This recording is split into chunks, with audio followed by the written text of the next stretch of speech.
Hey, this is EAJ Man from Autopsy Live and the Skype Pirates. When I want to make it look like I give a shit about sports, I tune into Sports World Radio with Jeff Eskow. Jeff Doing bad time. Doing bad time. Got myself a problem.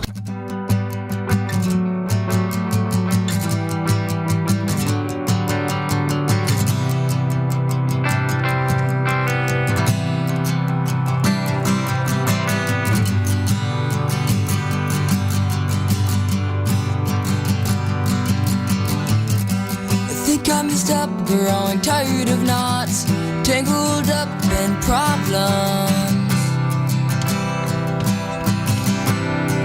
and not caring enough.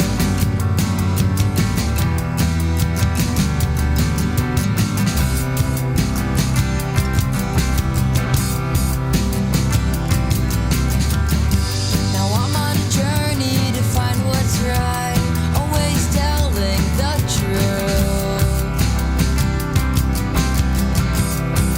but hiding all the lies.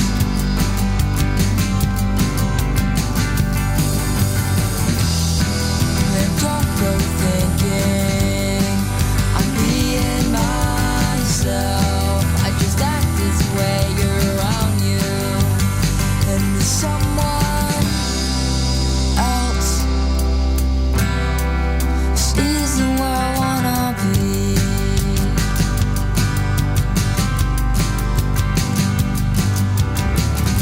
Let's look in the kitchen and the living room. Nothing to find but what's left from a really great time that wasn't any of mine. Running away feels like a storm. Let's throw our problems out the door today. Well, finding things clear to me.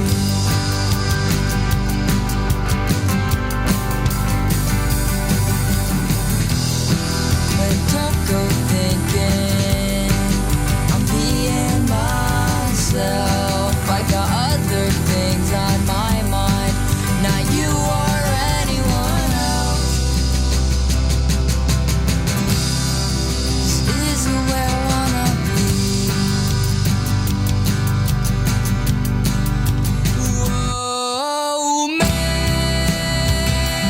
me see the things on the inside. Make me see the things on the inside.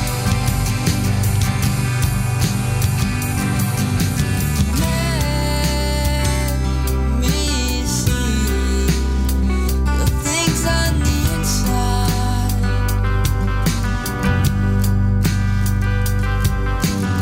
Make me see the things on the inside.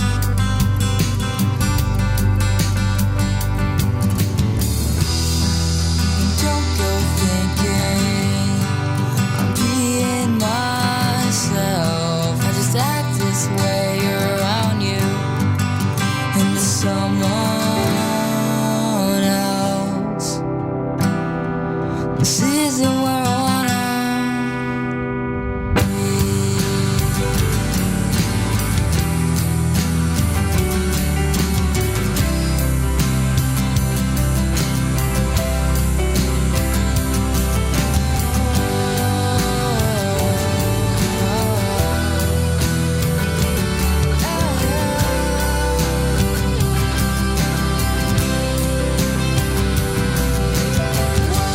Whoa,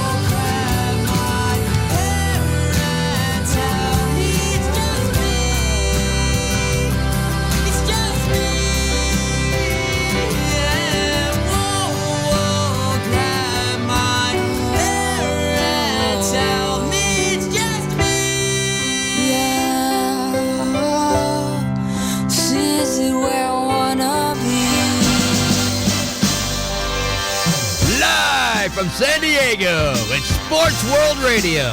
You've never heard a sports show like this. Oh, no, you haven't. Oh, blow me. You got it. Holy fucking shit. What in the hell is your major malfunction?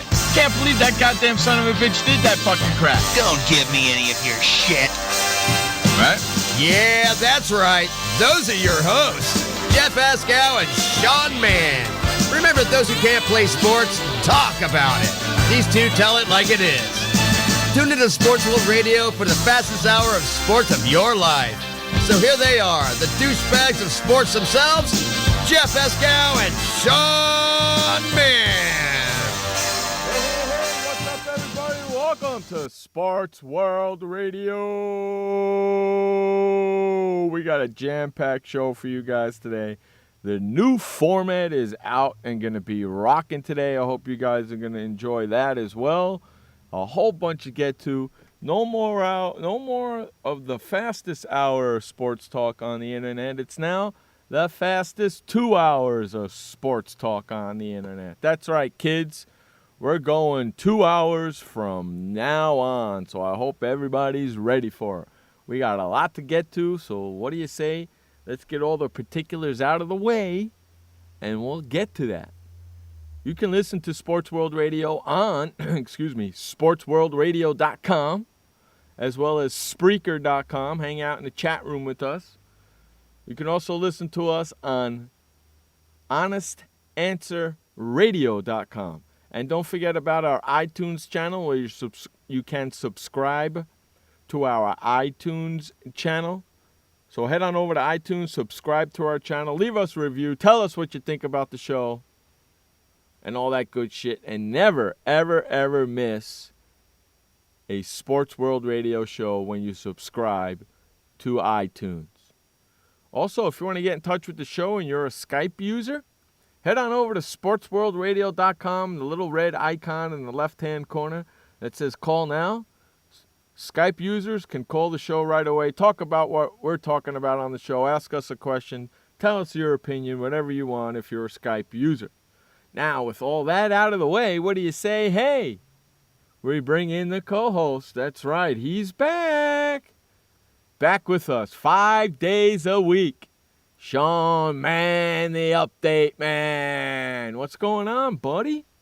I'm doing great, Jeff. Welcome, everybody, to March 10th, 2014. It is 6:05 p.m. on the East Coast, which makes it 3:05 p.m. on the West. Hey, Sean. I want to try that again. Let's redo that. Ladies and gentlemen, Sean Mann, the update man. What's going on, buddy? I'm doing good. Welcome, everybody, to Sports World Radio on this Monday, March 10th, 2014. 5 after 6 on the East Coast, which makes it 5 after 3 out here in the West. It is a wet, rainy day out here in the land of potatoes. How's the weather in San Diego, Jeff? A wet, rainy day in the land of potatoes? I like how you said that, my friend. I'm glad you did. There you go. I like how you say that, my friend. It's beautiful, sunny, and hot here in San Diego. In fact, I know this is going to piss 90% of you off, but I really don't give a damn. It's my show. I don't really give a damn. I just turned the air conditioner off 5 minutes before we went on the air. Hey, we got Michael Hearn in the room. What's up, buddy? Thanks for chilling with us and checking out our show today here on Sports World Radio. We got a lot to get to, my friend, don't we, huh? Well, I assume we got a lot to get to. Being the host of the show, we do this show quite differently here. For those of you that are listening, Michael says it's sunny and warmish in Ohio. For those of you who have not listened to the show before, we do this show quite differently here at Sports World Radio. Our producer sends all our stuff to Sean. Sean knows what we're talking about on the show. He's got the full kit and caboodle of the whole 2 hours of what we're talking about. But me, as the host, I have no clue what we are going to be talking about today and every day on Sports World Radio. And I do that so you, the listeners, can get my true reaction on every story. Now, of course, you know me as a sports guy. I go out there and I read stories anyway myself. So you never know if they're bringing, I don't know what stories they're bringing, so I'm out there reading willy-nilly stories just in case I think they're bringing it to the show. So that's what we do here at Sports World Radio. In the second hour of the show, wow, Sean, it's been a long time since I've said that, huh?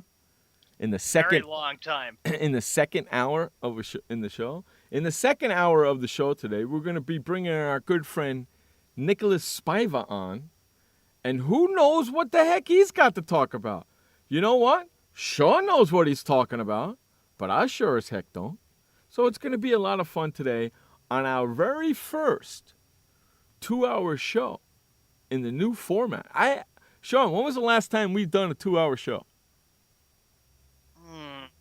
I'd say the last time we did a 2-hour show was like back in 2009. It's been a long time, huh? Yeah. Sean, how long you been doing Sports World Radio with me? In October, it'll be 6 years.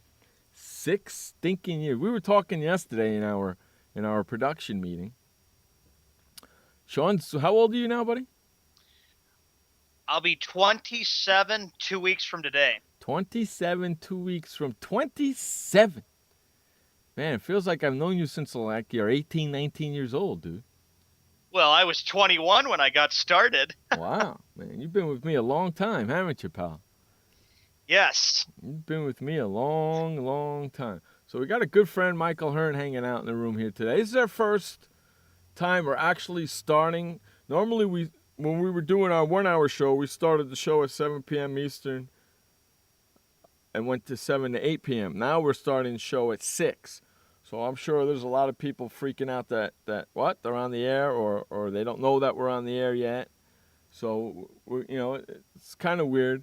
Hey, Encyclopedia Boy, make sure you post everything on Facebook for us and Twitter and let the peeps know that we're out there doing our show here at Sports World Radio. Okay, Sean. A couple of minutes before we go to our first break, about 5 minutes, 6 minutes before our first break, what's the first topic of the day, my friend?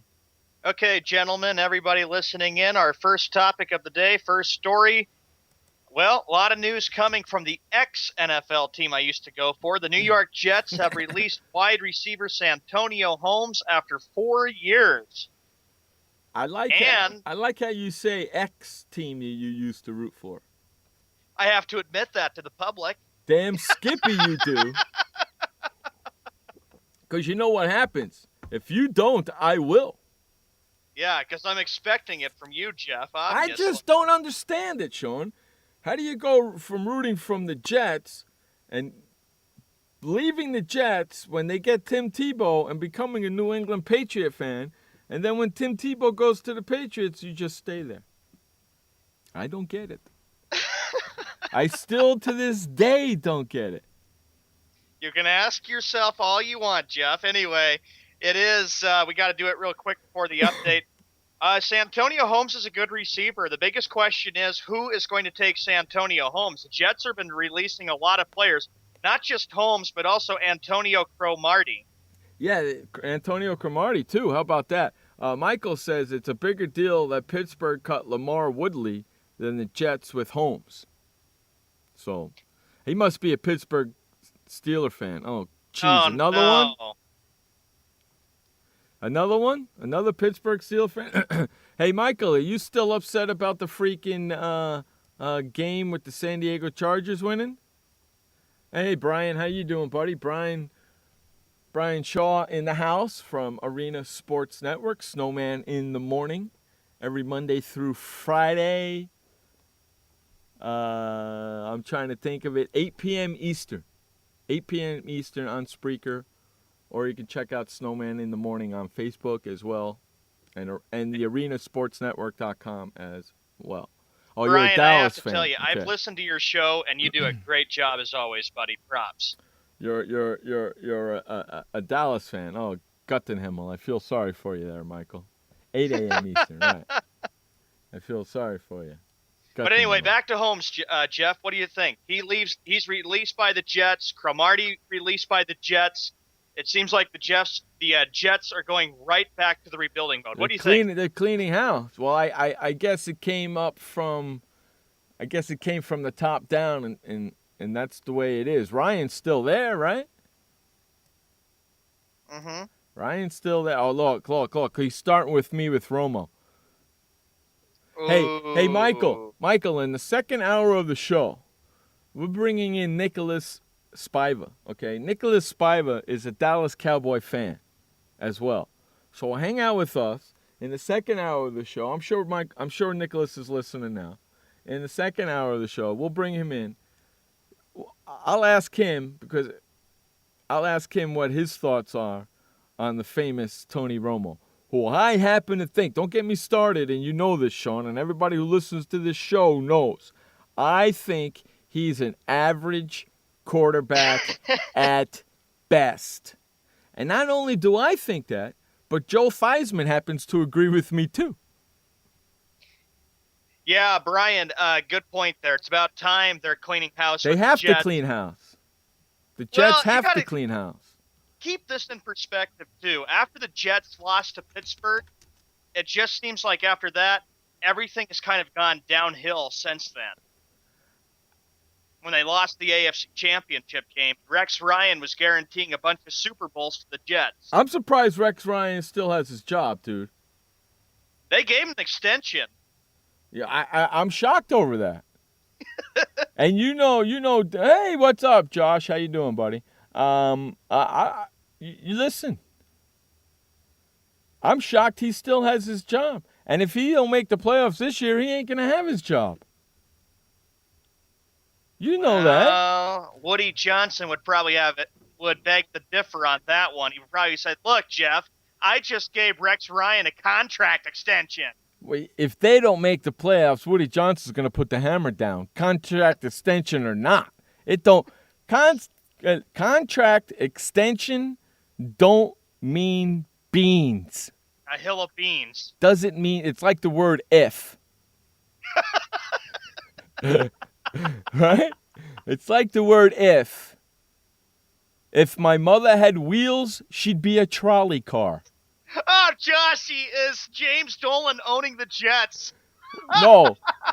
No, he's the sad sack who owns the Knicks, who finally got up off his ass off the couch and went and saw Phil Jackson and talked to him personally instead of sending peons over there to talk to Phil Jackson. You know that, right?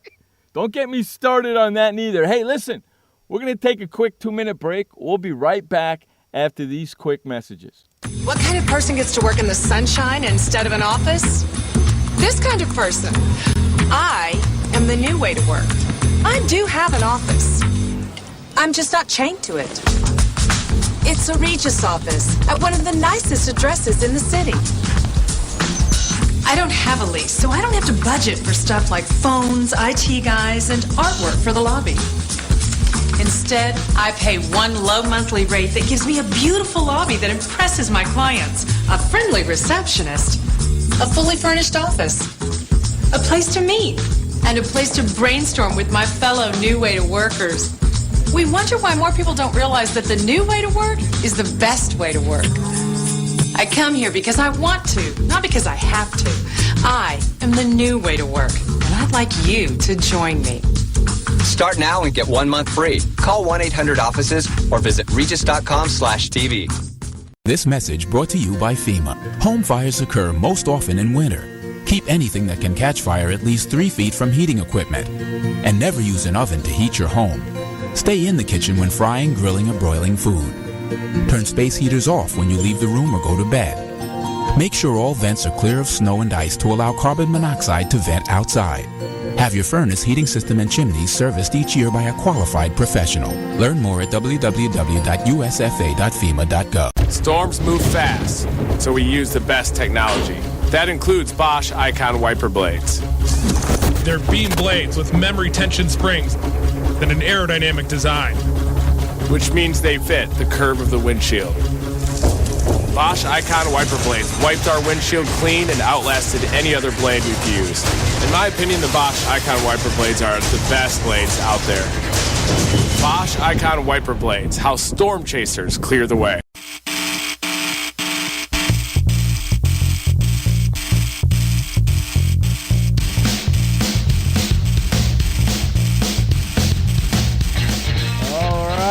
Welcome back to the show here at Sports World Radio. Glad everybody could be with us today. Welcome back.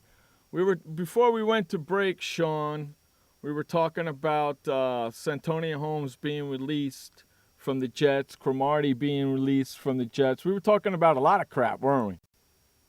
Yeah, and it's a good point, though, about where the Jets will go from here and what they're trying to do.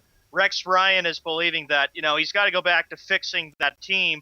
They got a problem with their quarterback. They've got a problem with their defense. Jets have got a lot of question marks into 2014.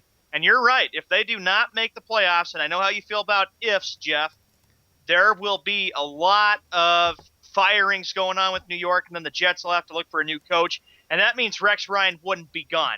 He would be finding a new place to go to be a coordinator, and I would say defensive coordinator, because that's what he's best at, is being a defensive coordinator. Think about what he did with the 2000 Baltimore Ravens. Yeah, he's a better defensive coordinator than he is a head coach, and there's a bunch of head coaches in there that are like that, as far as I'm concerned. Yeah, Michael, you bring up a good point. By the way, only 4 games last year did Santonio Holmes play in last season. He had an injury. He's not the guy, you're right, he used to be, and, of course, he's always remembered as the guy who caught the game-winning touchdown against Arizona in the Super Bowl. Yeah, but now he's got no team to play for. Now he doesn't, and that's going to be the big question. Where will he end up next? I don't see anybody out there talking to Santonio Holmes. Hey, Michael, hold on to all those Dallas Cowboy comments until Nicholas gets here, and then we'll go off on it. I promise you, my friend. I promise you, because I'm sitting here itching. To go. Hey, I'm looking at ESPN right now. It says, breaking news, Phil Jackson expected to accept Nick's offer to join the front office. That's the next story. Thanks to my producer who gave me that. He didn't even mention it. But, yeah, Phil Jackson will be expected to take over. And if you're a Knick fan, Jeff, you've got to be really thrilled about that, because Jackson can quickly turn that team around. I'm liking it. Now, the story is, does he he's going to take over. He's going to have all the power. Nobody's going to tell him what to do. James Dolan's going to step aside, which is really nice. Jackson's going to run the whole team. Does he coach it? Here's the way I look at it. If Phil Jackson's health isn't a problem, then yes, he could take over as head coach of the Knicks. Or another possibility is he becomes the president of the Knicks and he reaches out to George Karl, maybe Jerry Sloan, or he tries to find some kind of a veteran coach that can coach that team and turn him around and get rid of Mike Woodson. The sooner the better. Okay, well, earlier today I was watching ESPN, and they asked George Karl straight out, would you want to coach the New York Knicks if Phil Jackson came and asked you? And he said, I would have to think about it. I don't know if I would, but I would have to think about it. But I doubt it, but I don't know. I'd have to think about it. So it's going to be interesting to see. And you know something, Michael? You make a good point there. Michael says Jeannie must be being a bitch and he needed some time away. You know something? I would not be kind of shocked if Phil Jackson takes the Knicks job, he's running everything, and he takes Jeannie away from L.A. It's possible, yes. Because that organization, L.A., is being run by the brother, and he's doing a horrible job. And if Jeannie was smart, she would get out of there and go with Phil and run the New York Knicks with Phil. How about that? And, of course, the mistake they made for the L.A. Lakers, because they had everything in place to get Phil Jackson. And I remember Jeff and I did a show, and we were shaking our heads the whole time saying, why would the Lakers hire Mike D'Antoni for this 4-year contract instead of Phil Jackson, because Jackson, if he would have came in there, L.A. Lakers would not be where they're at right now. They'd be a totally different team. Now, here's the kicker on the whole thing. We all know that Mike D'Antoni is most likely getting fired at the end of the year, right? Right? Right. Okay, so if Mike D'Antoni is being fired at the end of the year, wouldn't you think that the next logical move is Phil? But no, he's taking the New York job. But this is a good news for anybody who's a big Knicks fan, especially you, Jeff, because the Knicks, when I read at the beginning of the season last year, expectations for the Knicks were big. A lot of people said, well, they're going to be back. Look at them. They went 54-28. They finally overtook the Boston Celtics for that Atlantic division. But then after all the stuff they've dealt with the Melo drama, with the Spencer drama, and you want Spencer off so bad, it's just been so ugly right now for the Knicks. But now with Phil Jackson coming in, the Knicks won't make the playoffs, but you can definitely expect that they're going to be back next year. And here's another big question. With Phil Jackson taking the job, does that mean Kobe Bryant leaves L.A. and heads to New York? I doubt it, because the Knicks can't afford him. Yeah, you're right. And he would probably say, well, I like what I've done here in L.A. I love my home. I got a great future. I take the kids to Disneyland. I like what I got going on here. But the Knicks are going to be tough now because Phil Jackson's got that experience. He did it with the Bulls when he took over for Doug Collins in 1989. He did it for the Lakers when he took over for Kurt Rambis in June of 99, and then they won 3 straight titles. And then he left for a while, then Coach Kobe. So it's a perfect move. But, yeah, the big question is, will Phil Jackson become the coach of the Knicks? I don't know. That's going to be – and if he does – see, Michael says in the chat room, why is it a big deal about the coach all the time? The next coach will get fired after Melo implodes the team and runs him out of town. It's a cultural issue more than wins and losses. I happen to think that if Phil Jackson is the coach of the team, there's no way Carmelo Anthony is going to run Phil Jackson out of town. If anything, Phil Jackson's going to run Carmelo Anthony out of town. And it might be a better move to get rid of Carmelo Anthony in the long run than it is now. Yeah, and here's a big thing that I got for a story. We stay with the Knicks. Will the Knicks be better off without Carmelo? They might be. NBA. They just might be, Sean. They just might be better without Carmelo Anthony. Better off, I mean. Not a better team, but better off without Carmelo Anthony. Then Melo's a question mark. Where would he end up going? Where would he be? I heard the Lakers are a possibility, but I don't know. I hear a lot of Chicago talk. Yeah, the Bulls, I've been hearing that too. But, it doesn't really matter to me. If he leaves, by Phil Jackson coming and being the head coach, I don't think Carmelo leaves. I think he stays. And somebody said to me the other day, I don't know who it was, where we were at, but somebody asked me, did Carmelo go to James Dolan and say, the only way I'm staying is if you bring in Phil Jackson? That's a good way to look at it. We all remember what happened in 1999. Shaquille O'Neal, when the Lakers got swept by San Antonio 4-0, it was before the NBA Finals, and it was your Knicks were playing Indiana, and they beat them. Shaq went up to Jerry Buss, and he says, hey, Jerry Buss, you go right to Phil Jackson right now and tell him I want Phil Jackson as the next coach. Carmelo could do the very same thing 15 years later and say, James Dolan, I want Phil Jackson to be the coach of the Knicks. And then he could run your triangle offense, and Jackson would bring in his whole coaching staff. Well, that's what Phil Jackson's going to do anyway. Yeah. If he's going to be the coach of the Knicks, he's going to bring in all those people that used to coach with him with the Lakers, all the old guys. He's going to bring in his own people. If he's the president and nobody can tell him what to do, including the owner, because that's the type of deal Phil Jackson's going to make, you know that as well as I do. If Phil Jackson's coming in there, nobody can say anything to him about how he's running the team, including the owner. The owner's just got to sit back and enjoy the freaking ride. Absolutely. And, Michael, you bring up a good point. Look at places that need a superstar for a marketing perspective. Phoenix, Philly, pretty soon Dallas. You're right. Dirk Nowitzki, he can't play forever. Right. Exactly. So, I mean, it's going to be interesting to see what happens, what Phil Jackson decides to do. Because if he's running the whole kit and caboodle, he can only coach for so long. Because there's just way too much stuff, man. Are you kidding me? And he doesn't want to make those long trips and be on the road and get in at 3 in the morning and only get 4 or 5 hours of sleep and then run the whole thing all over again.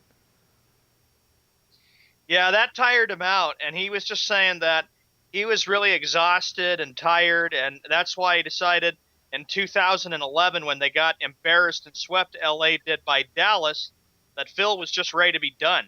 Dallas ended it. Dallas Mavericks made the mistake of letting Tyson Chandler go.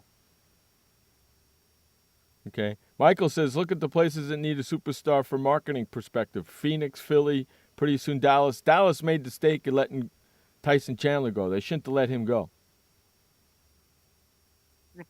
Okay. Well, Michael says this, plus Cuban won't take his crap, and I'll agree with you, because I'll tell you, Mark Cuban, you knew last year when Dallas didn't make the playoffs, Mark Cuban was very angry about that, and he wasn't going to deal with that again, and that's why Dallas will make the NBA playoffs. You can count on it. It's pretty crazy, huh? It's pretty crazy. But Phil Jackson's the best move for your team. It has to be. It's been said that legendary NBA coach Phil Jackson will make his decisions on whether or not he'll join the New York Knicks front office today, and when of his major stitching points, the future of Carmelo Anthony in the Big Apple. I can almost guarantee you that Carmelo said, get Phil Jackson to run this whole freaking kit and caboodle or I'm out of here. Yeah.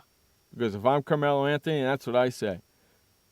Listen, if I'm Phil Jackson and I'm considering taking this job, I want to have a meeting with Carmelo Anthony before I do to get his take on what's going on. Correct? Correct. Wouldn't any other incoming owner or prospective want to talk to the superstar of the team before I come aboard? That's exactly right, Michael. Jackson's got to find out where Carmelo's thinking about his future. Now, to me personally, and if I'm Phil Jackson, it doesn't matter whether Carmelo wants to stay or go on whether I take this job or not. Because actually, if you really want to know the truth, if Carmelo stays, the Knicks are going to be strapped. If he goes, they ain't going to be strapped so much. And when you think about this, too. But also, the Phil Jackson don't want to win in 4, 5, 6, 7 years down the road. He's going to want to win next year or the year after. So you got to be thinking about it like that, too. We got to take a quick break, Sean. Hold your thought. Hold your thought. We got to take a quick commercial break. On the other side of the commercial break, we'll continue this talk with Phil Jackson. We'll get Sean's thought, and we'll move on from there. You're listening to Sports World Radio right here on SportsWorldRadio.com.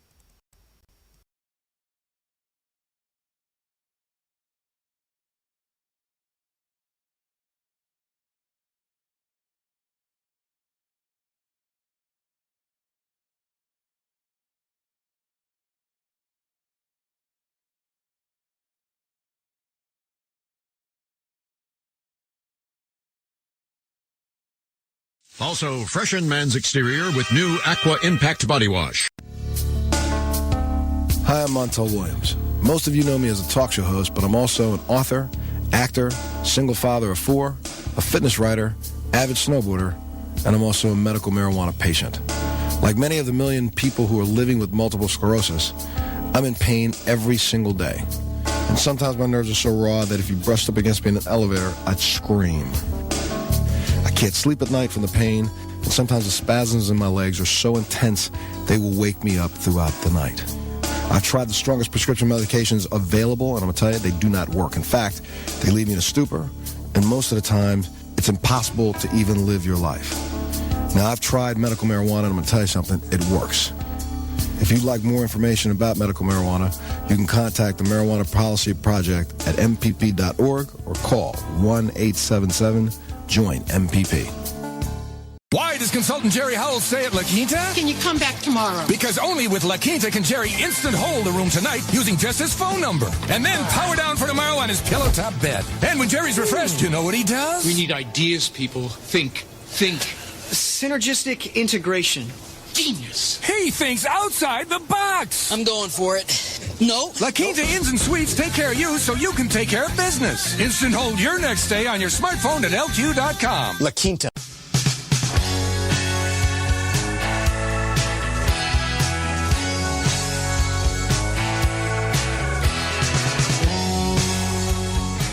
All right, welcome back to the show here at Sports World Radio. Glad everybody could be with here today on our Monday edition of Sports World Radio. We got so much to get to and so much to do. Okay, Sean, we were talking about the Knicks and Phil Jackson before we went to our break. What was your opinion on that, and what did you want to have to say? I'm just saying that when you think of this situation, how interesting it is for two coasts. Like, okay, for Knick fans, this is a big, big moment to get Phil Jackson if it works out. But what would Laker fans be thinking? They'd be shaking their heads saying, you know, we talk about the ownership of the Lakers and about about how bad the whole thing is going with them. But what about like the Laker fans? They got to be sitting there saying, wow, it's like, you know, Jackson should be coach of LA. I mean, Lakers, how stupid can you be to just let Jackson let him go and not make him the coach, and then all of a sudden, here he is possibly going to the Knicks. I know, it's going to be interesting. It's going to be very interesting. I hope he goes to the Knicks. I really do. With him becoming coach of the Knicks, I can't wait if this happens when he goes to LA to play the Lakers and what kind of a reception he'll get. It'll be a good reception. But I know Laker fans will be so angry for years to come with that ownership. Well, if he signs on now before the season ends, it's going to be a lot of fun. It will be. And Michael brings up a good point. Dan Gilbert does a ton of crap that makes no sense. Maybe he unloads the mint and makes a run at him. At who, buddy? Oh, at Melo? Who, at Melo or Phil Jackson? Oh, Phil Jack, yeah. It's it's too late for any team to make a run at Phil right now. The Knicks are pressing really hard right now, aren't they? Yeah. I mean, and remember, he was a player for some of those Knicks teams back in the early 70s.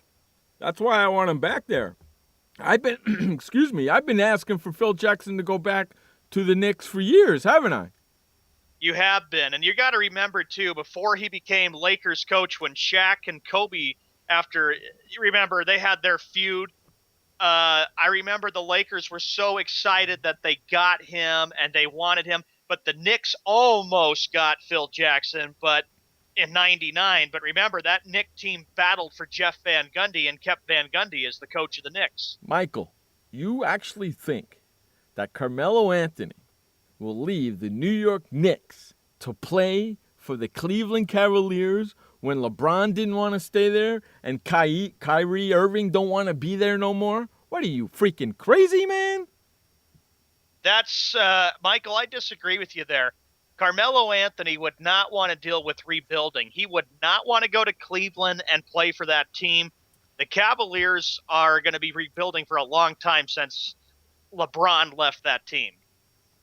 I bet you if Melo leaves, he's going to Chicago. That's where he's going if he leaves. Now, if I'm Phil Jackson, before I make my decision, I want to talk to Carmelo Anthony anyway. I want to talk to Melo.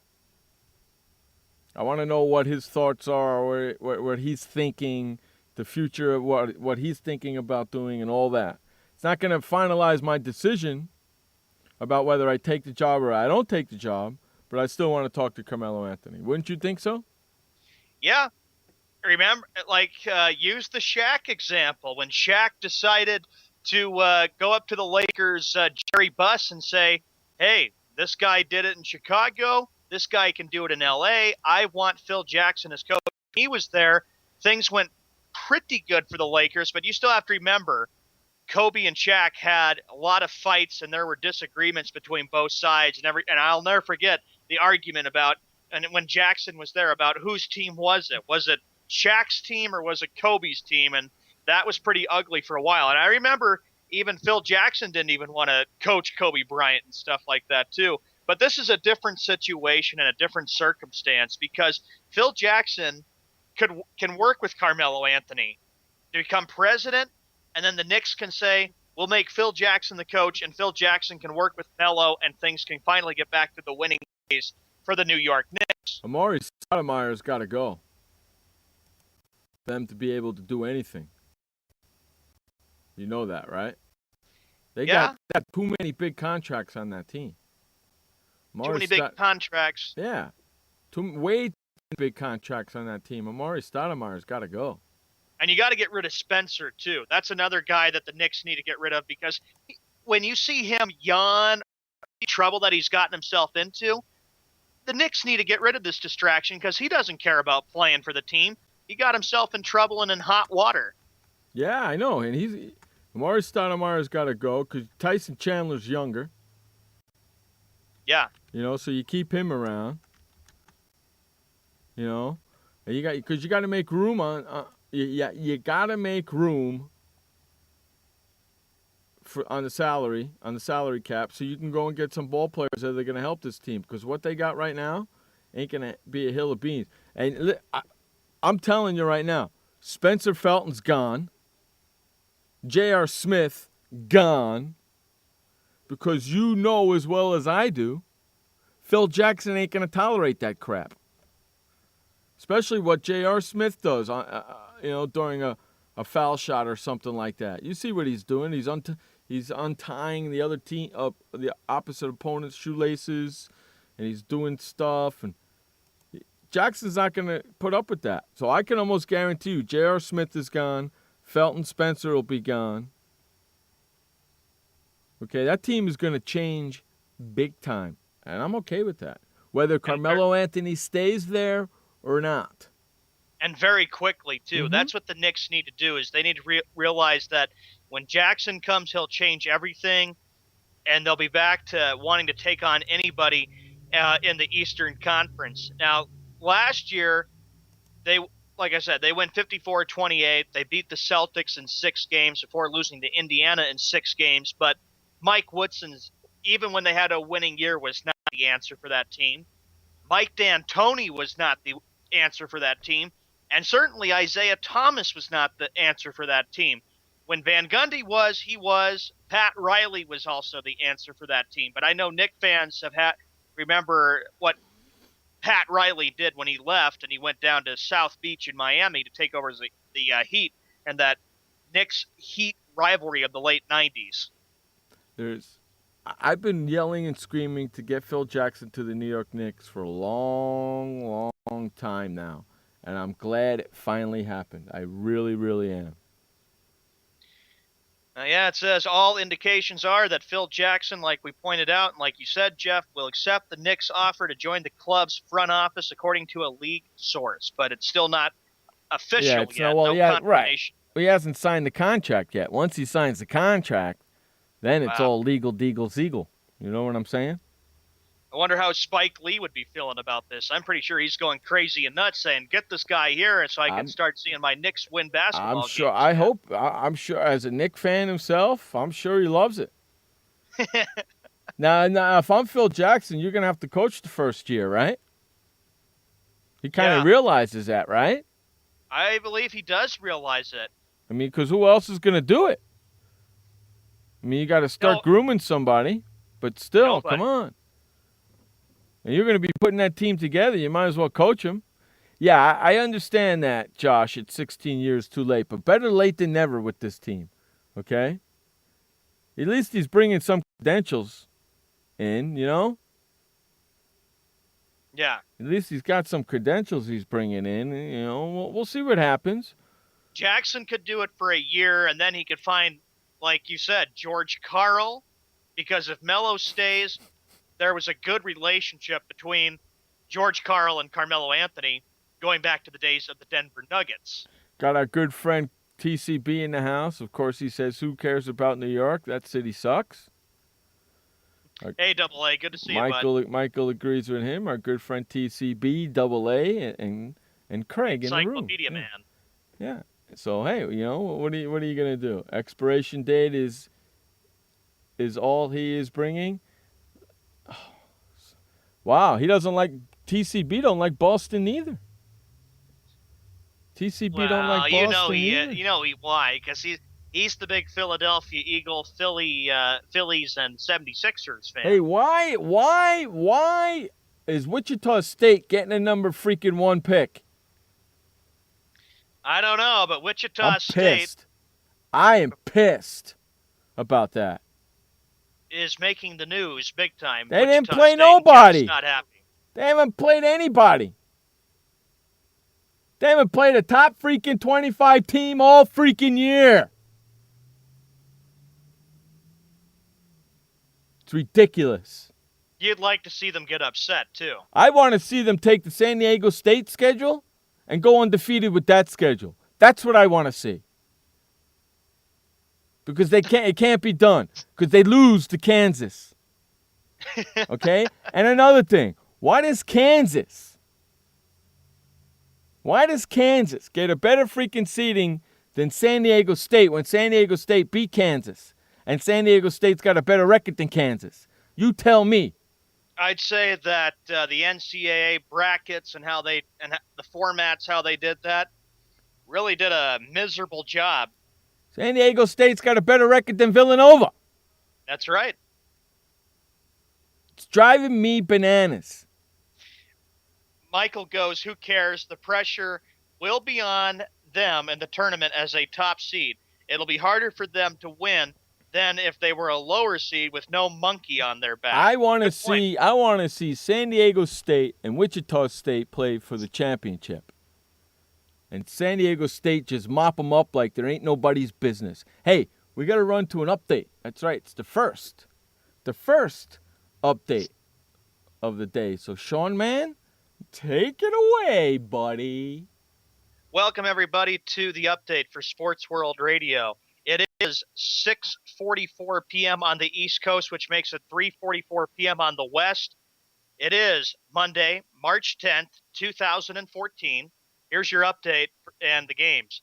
In the NBA tonight, it'll be the Nuggets at the Bobcats, Raptors at the Nets, Wizards at the Heat, the 76ers taking on a Knicks team that has had a lot of stuff going on right now with the Phil Jackson media circus, the Magic at the Bucks, Hawks at the Jazz, and the Suns at the Clippers.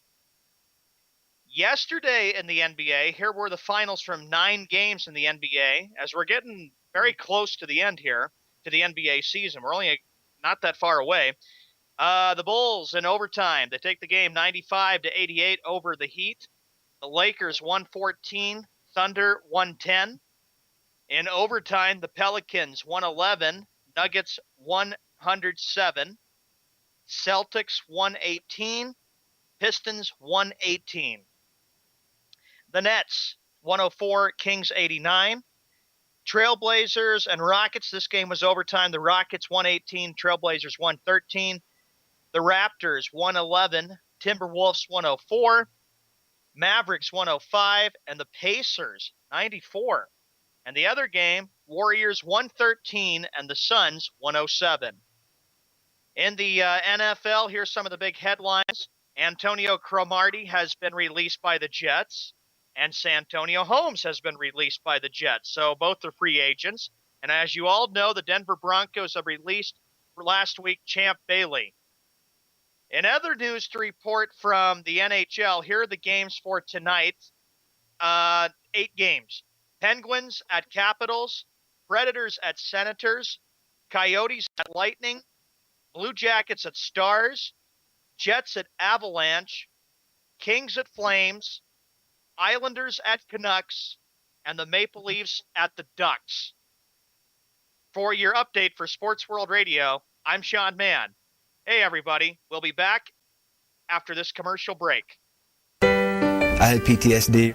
Once I was back from Iraq, I was distant from everybody in my family. We had a reunion of our unit, and you'd hear these spouses say, "Is your husband doing that? My husband's doing that too. I thought it was just us." And really understanding that, hey, this is a common experience. I learned more to listen to what he was saying, and that made it easier for me to understand where his pain was coming from.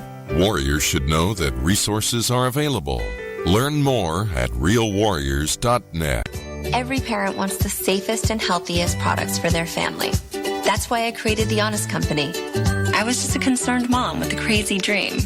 A wish that there was a company that I could rely on that did all of the hard work for me. I'm Jessica Alba, and The Honest Company was my dream. LegalZoom has helped 1 million businesses successfully get started, including Jessica's. Launch your dream at LegalZoom today. Call us. We're here to help. Confusion ever someone or have sudden you trouble had speaking, understanding? Understanding trouble? Have you sudden have or speaking someone ever confusion? Have you ever had sudden confusion, trouble speaking, or understanding someone? It could be one of the 5 signs of stroke. Sudden weakness or numbness of the face, arm, or leg. Sudden trouble with vision in one or both eyes. Suddenly having trouble walking or difficulty with balance. Or a sudden intense headache that comes out of nowhere. If you or someone you know has any of these symptoms, don't wait. Call 911 immediately. You could make a difference in someone's life, someone you love, maybe even your own. It's late until, wait, don't too. Don't wait until it's too late. Time lost is brain lost. Find out more at powertoendstroke.org. Brought to you by the American Heart Association, American Stroke Association, and the Ad Council.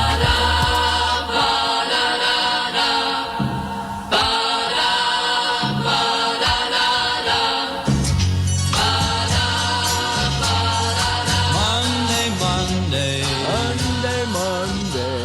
All right, welcome back to the Monday edition of Sports World Radio.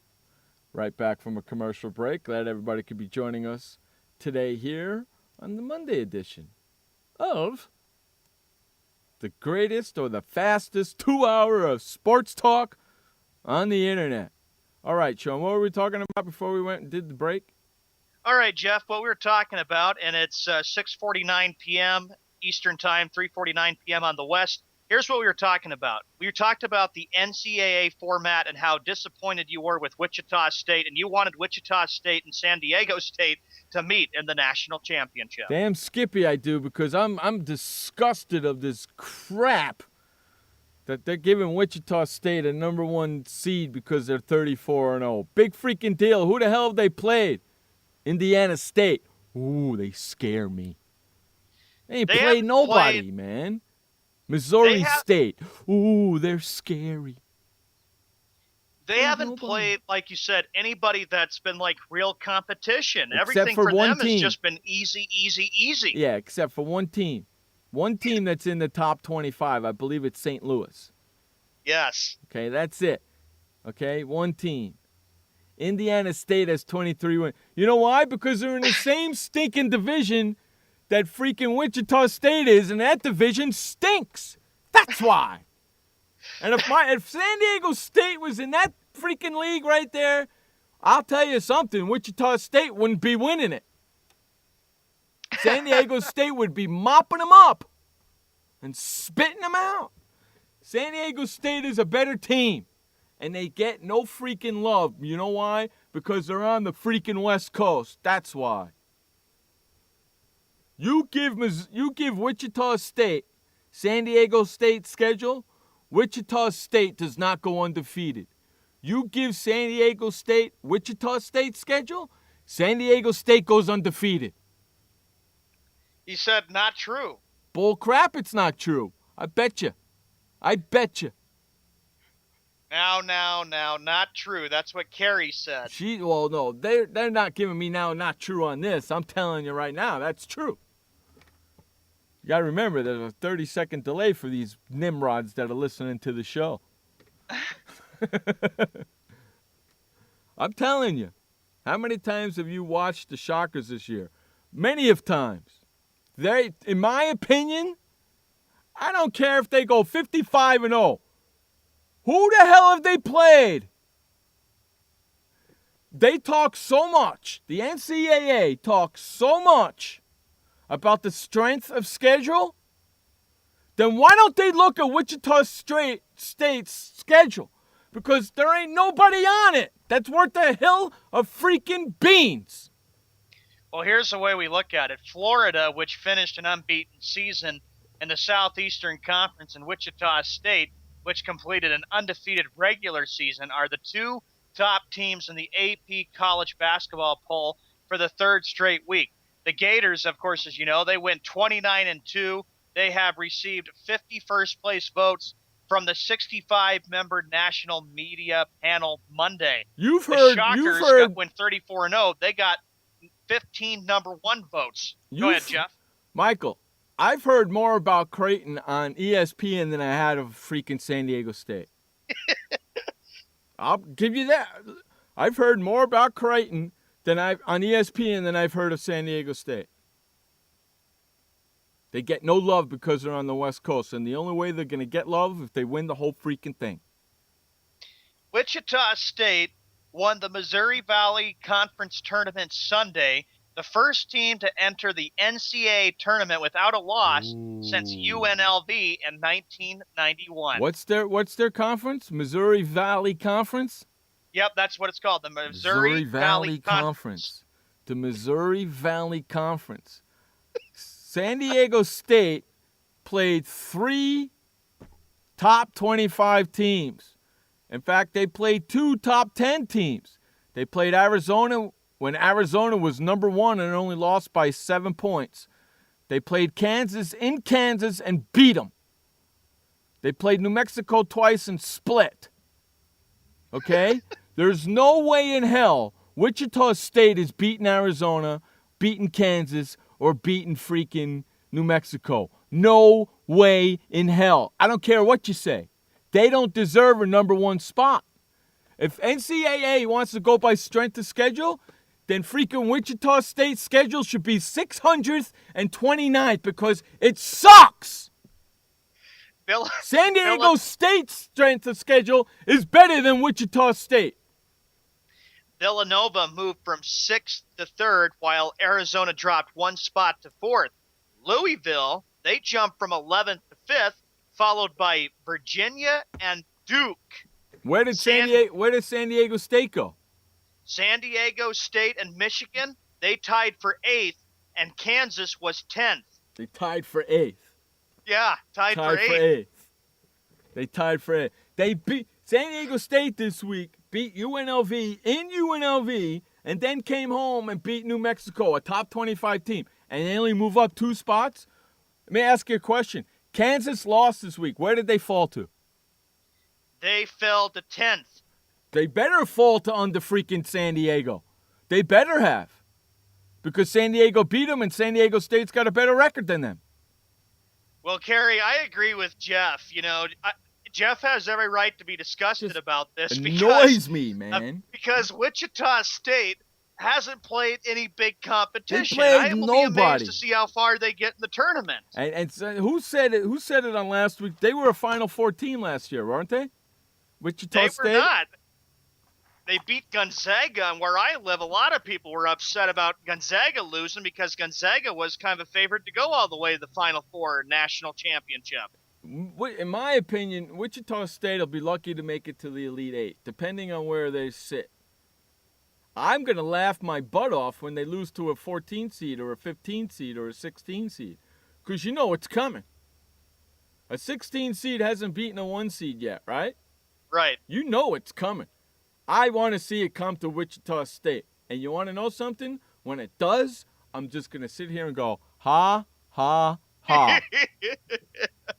Kentucky, which has lost 3 of 4, they dropped out from 25th, the 4th preseason number 1, to fall out of the poll in the same season. So Kentucky was out. Where's Browning or Kenny when I need them? The RPI is different than the AP poll. I don't go by the RPI. I go by the AP poll.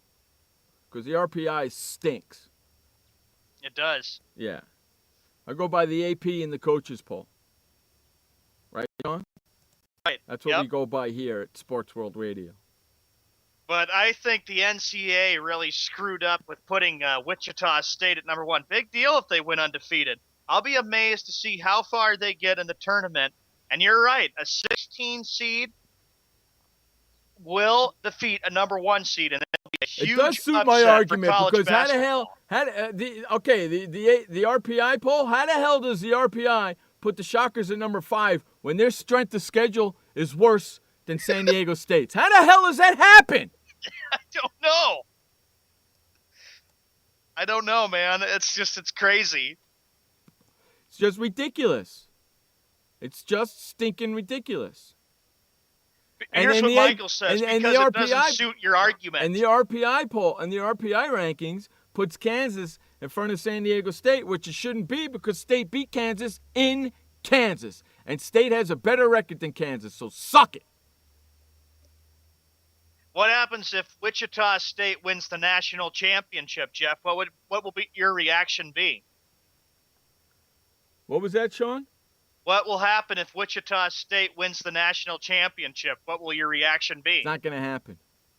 It's not going to happen. They're not even going to make the Final Four.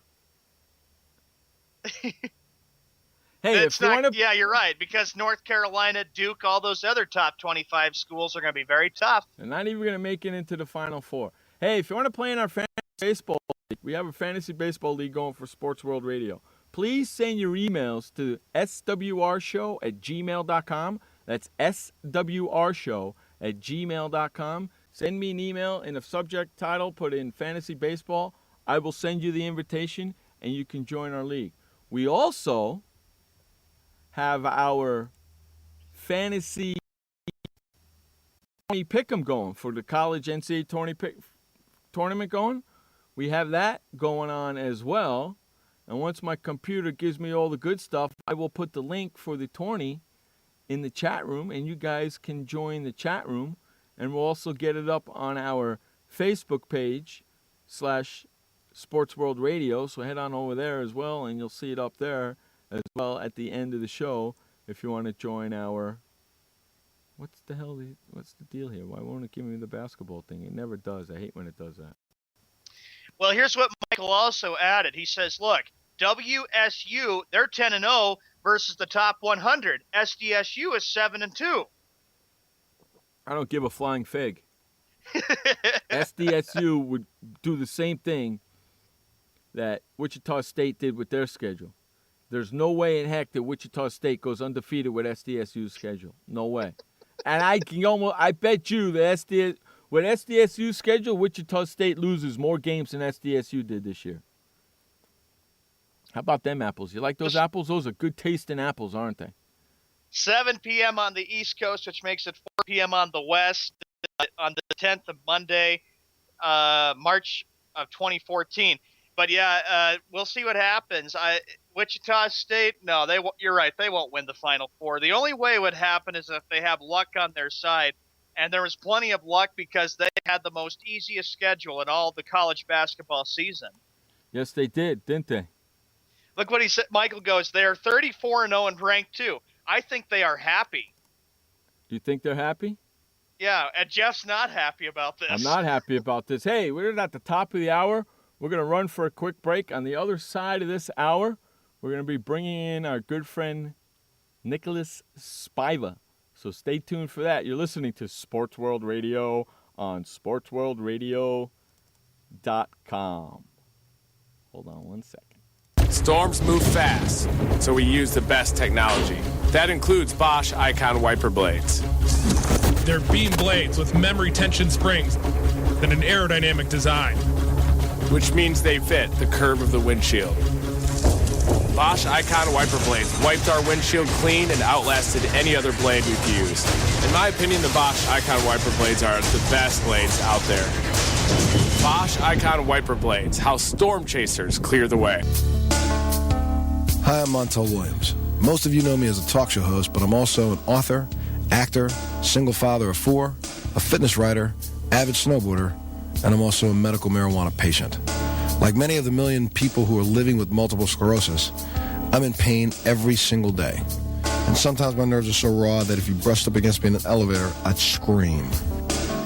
I can't sleep at night from the pain, and sometimes the spasms in my legs are so intense they will wake me up throughout the night. I've tried the strongest prescription medications available, and I'm going to tell you, they do not work. In fact, they leave me in a stupor, and most of the time, it's impossible to even live your life. Now, I've tried medical marijuana, and I'm going to tell you something, it works. If you'd like more information about medical marijuana, you can contact the Marijuana Policy Project at mpp.org or call 1-877-JOIN-MPP. Have you ever someone or have sudden you trouble had speaking, understanding? Understanding trouble? Have you sudden have or speaking someone ever confusion? Have you ever had sudden confusion, trouble speaking, or understanding someone? It could be one of the 5 signs of stroke. Sudden weakness or numbness of the face, arm, or leg. Sudden trouble with vision in one or both eyes. Suddenly having trouble walking or difficulty with balance. Or a sudden intense headache that comes out of nowhere. If you or someone you know has any of these symptoms, don't wait. Call 911 immediately. You could make a difference in someone's life, someone you love, maybe even your own. It's late until, wait, don't too. Don't wait until it's too late. Time lost is brain lost. Find out more at powertoendstroke.org. Brought to you by the American Heart Association, American Stroke Association, and the Ad Council.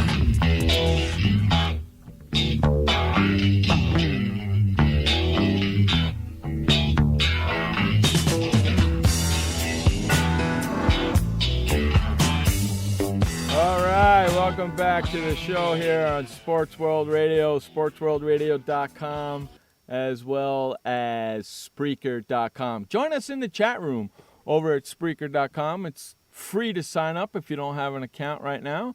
And come hang out with us in the chat room and tell us what you're thinking. Also, if you want to join the show and you have Skype, head on over to sportsworldradio.com, click the little red icon in the left-hand corner, and you could join the show and give us your opinion on what we're talking about here on Sports World Radio for all our Skype users only. We got a number coming for all our regular users really, really soon. Joining us here in the second hour, that's right, the second hour of the Sports World Radio is our good friend Nicholas Spiva. What's up, buddy? Hey, Jeff. How's it going? Hey, Sean. What's going on, guys? I'm doing good. How you doing, pal? I'm doing pretty good. Just, watching a little basketball on right now. Glad to have you with us here on the show. Joining us with us every Monday in the second hour of the show. We got a lot of stuff to get to. I know you're bringing a different variety of stuff to the show that Sean and I don't talk about it. So what do you say? Hey, we get right to it. What's your first topic of the day? All right, guys. It's I talked about this earlier today with Frank, and I don't know if you guys heard about it. I'm not a big soccer fan, but I've been watching the World Cup's coming up. I watched the English Premier League, and I don't know if you guys heard about this, but I hope I pronounced the guy's name right. Jurgen Klinsmann, the U.S. national soccer coach. He gave an interview today. I found some USA Today, and he wants. This is what he says. He goes, "If you miss an easy shot in a game, you want a player to go to the supermarket or to the butcher's shop the next day, and have a fan ask him, why did you miss that shot?" He goes on to say, "We're not there yet, but in the big leagues in Europe and South America, if you miss a shot, you're held accountable for it. Then you don't miss it anymore. This is something that will grow over time. The more it grows, the more often fans will see players in the street and tell them, you were crap yesterday, and that's important." So what do you guys think about that? The coach of the U.S. national soccer team is encouraging players to pretty much heckle, encouraging fans to heckle the players when they see him in the street if they miss an easy shot. I kind of like the idea. What do you guys think? I think that, you talk about players heckling fans, Nick. I think I've been hearing a lot of that recently with the fans going after players. One example I can use is college basketball. A few weeks ago, what was it, a game down in Texas Tech, I think it was? Player went after a fan, and then I saw like a celebration get out of hand. I think it's really getting pretty ugly for sports right now, why fans are going after players. If you're a fan, just enjoy watching the game. Don't start heckling the players. What do you think? Heckle. No, you got to keep it clean. You got to make it clean, and you got to keep it fun for everybody else. Otherwise, if not, it's not going to be very fun. Jeff, you say heckle is a good way to look at it? You're getting old in your young age, man. Me? Yeah, you.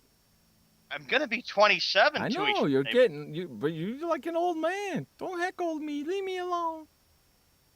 It's not right to do that because then what ends up happening, you get thrown in jail. The police will be there and haul you and throw you in the don't pokey. You know who I am? Why? Play the Don't You Know Who I Am card. Oh, yeah, like with the Dallas Mavericks and Tyson Chandler back in 2011. There you go. Don't you know who I am? You got to play that card every once in a while if you're somebody, right? Yeah, or like the old show, What's My Line or something Hey, like Nicholas. Nicholas. Yeah. You are a Dallas Cowboys fan, correct? I am a Dallas Cowboy fan. Okay, we have a gentleman in the chat room hanging out with us who either is a Dallas Cowboy fan or really hates the Dallas Cowboys as a Dallas Cowboy fan. I'm not sure. But that could be a lot of people. He's been waiting because he's trying to irk me about the Cowboys, and he's been waiting very nicely. Because I told him that the second half of the show that you'll be coming in and you're a Dallas Cowboy fan and that you'll really give him his thoughts about Jerry Jones. So, the floor is yours, my friend. Jerry Jones, he's a different breed of cat. I think he's good as an owner, but as a general manager, he's horrible. I just don't. I don't like what he makes horrible decisions. 17 years they can't make it to the playoffs. Well, they make it like 4 times. Once one playoff win. He makes really some of the worst decisions out there. I mean, I don't know if you guys remember trading Joey Galloway for 3 number 1 picks when Joey Galloway was a 12-year veteran. And then trading for Roy Williams, when two first-round picks for Roy Williams. As a GM, I think he's just the GM out there. But as an owner, I think he's okay as an owner. But you gotta get rid of him as a GM. I mean, my goodness. It's been. Go ahead, Sean. Oh, I was just saying it's been devastating, like we pointed out for Cowboy fans. And a few weeks ago, we had this in our little production meeting yesterday. Jerry Jones has been there since February of 1989, and in his interview, he talked a lot about how upset he has been that he has not gotten Tony Romo a Super Bowl. But, Jeff, you know very well that if you have Tony Romo in there, he can't get it done in the clutch, and there's your average quarterback at best. He is an average quarterback at best, Tony Romo. And as far as I'm concerned, as long as Tony Romo is your starting quarterback for the Dallas Cowboys, you will not win a Super Bowl. Only one playoff win. And I hate to disagree. I like Tony Romo, but okay, look at Mark Sanchez, 4 playoff wins. Who would you rather have? Mark Sanchez. Mark Sanchez? Yeah. He can't. He runs into his own player and he fumbles. You know what? You want to know who I would rather have? And I said this yesterday, and everybody laughed at me. Yeah, there's Frank. Hey, Frank. Everybody laughed at me. I want Andy Dalton. Me personally, I think Andy Dalton is a better quarterback than Tony Romo.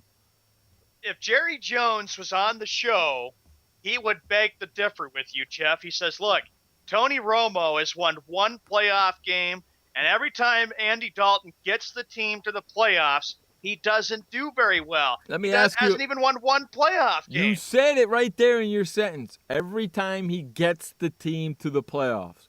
Does he get his team to the playoffs? Yes. End of discussion. So let me ask. Look at Cincinnati. They have better coaching. Does they Tony have better defense? The thing about the hate Tony Romo gets is something I don't understand. If he played for the Cleveland Browns, would he get this much hate? No. If he played for any other team in America, and the thing about it is he's usually people like guys like Tony Romo, undrafted, comes out of nowhere, not a number 1 pick. Look at Eli Manning. He decides where he wants to go. He somehow wins 2 Super Bowls, and everybody loves Eli Manning. And Alex Smith, nobody gets and look at Matthew Stafford, number 1 pick. He can't even get to the playoffs. But if Tony Romo played anywhere else other than the Cowboys, I think he would not get this much flack. People criticize it's all his fault when they lose, but he never gets any of the credit when they win. Hey, Well, Michael. you know why I hold turn on off a ES second, Sean. Hold on a second. Michael, that reference that you just put in the chat room, I would rather have hard crap in my hand than it being all slurry and mushy. Okay? if that's the analogy, I would rather have Andy Dalton, the hard crap.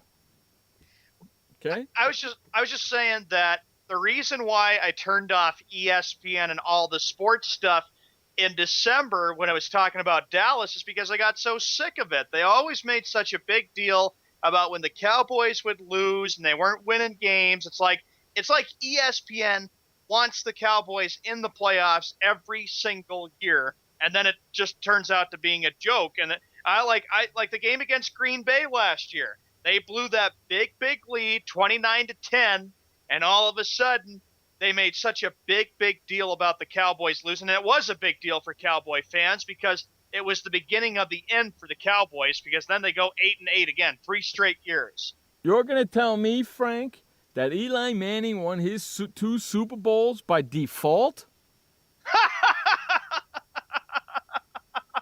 What are you, freaking crazy? Wow. What are you, freaking nuts? By default. By default. Yeah, I'm supposing him being the MVP of both of those Super Bowls or by default too, right?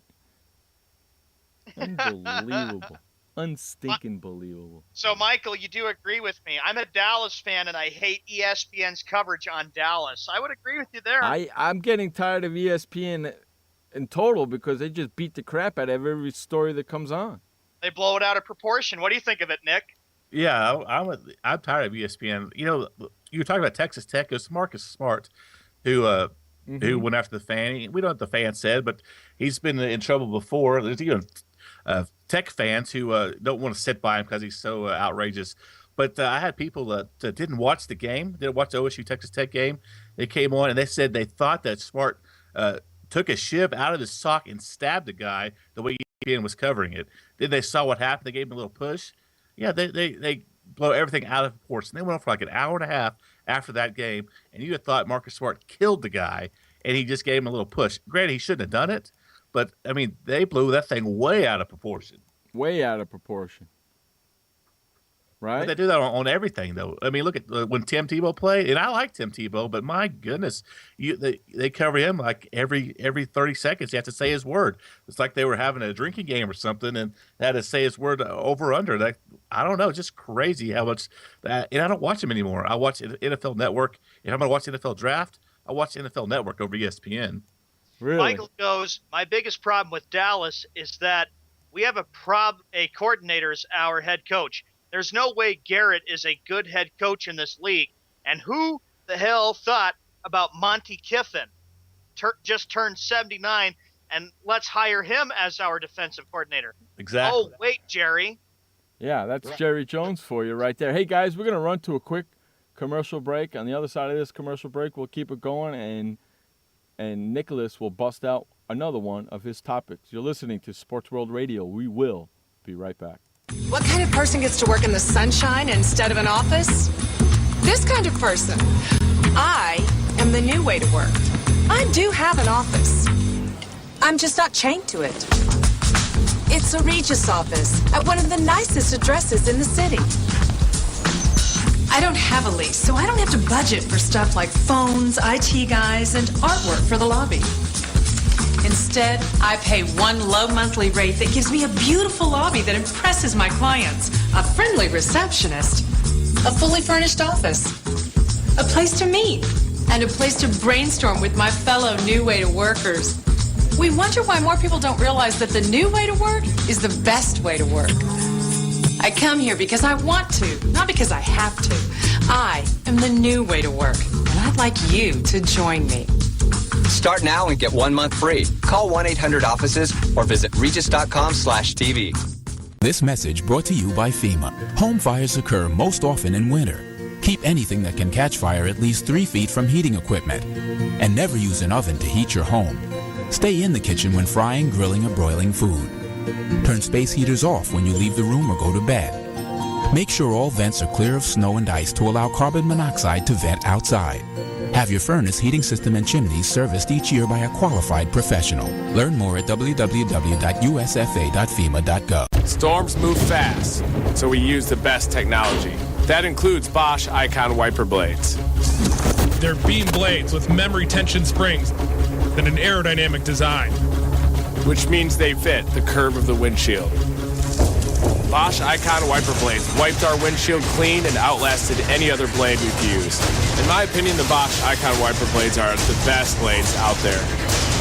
Bosch Icon wiper blades, how storm chasers clear the way.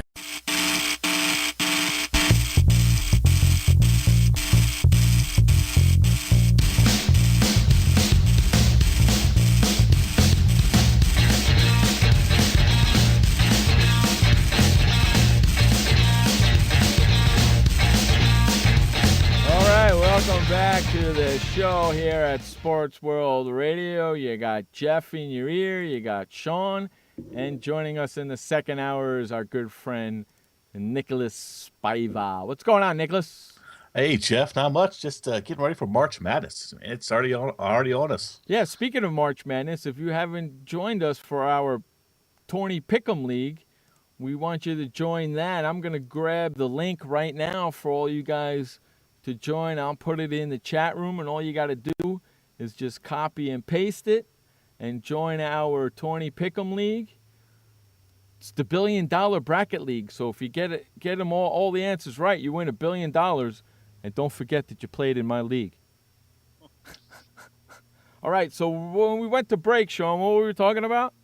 When we went on break here, Jeff, Nick, and I were talking about, and everybody in the chat room, it was about the Dallas Cowboys, a team that has not won a Super Bowl since January of 1996. That was back when they had Troy Aikman, Emmitt Smith, Leon Lett, Deion Sanders, and Barry Switzer was their head coach. And now all of a sudden, people are wondering, why can the Dallas Cowboys not get into the playoffs? And you've always said, Jeff, it's because of Romo, but it's not just because of Romo. Yesterday during the production meeting, Nick, you brought up a very good point. It's about the defense of the Dallas Cowboys. Think about how much of the times that the Cowboys have collapsed because of their defense. And guess what? I think they're gonna cut Marcus Ware as well to save some money because they can't figure out how to use a salary cap.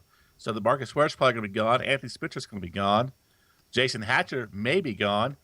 I don't know who you're going to get these to fill these guys' shoes, but they're not going to be as good as those guys. And Anthony Spencer was gone all year, and then you have a new defensive coordinator. It's going to be another nightmare for the Cowboys this year on defense. But you know what? It's going to be Tony Romo's fault no matter what happens. So it doesn't matter who they get. It's going to be Tony Romo's fault because they can't win. So they can go out and get Joe Blow, and it doesn't matter. Even though it's been three straight years, Jeff and Nick. It's also a total of 4 times that Dallas has lost on the final game. Back in 2008, Dallas lost 44-6. 2011, they lost 31-14 to the Giants. 28-18 the next year against the Redskins, and then they lost 24-22 to Philadelphia. And Nick, it just has to make where you live, because there's a lot of Cowboy fans in Oklahoma. They've just got to be sick every time because they keep thinking, come on, where's the tradition of the 90s, 80s, and 70s and 60s teams of the Dallas Cowboys?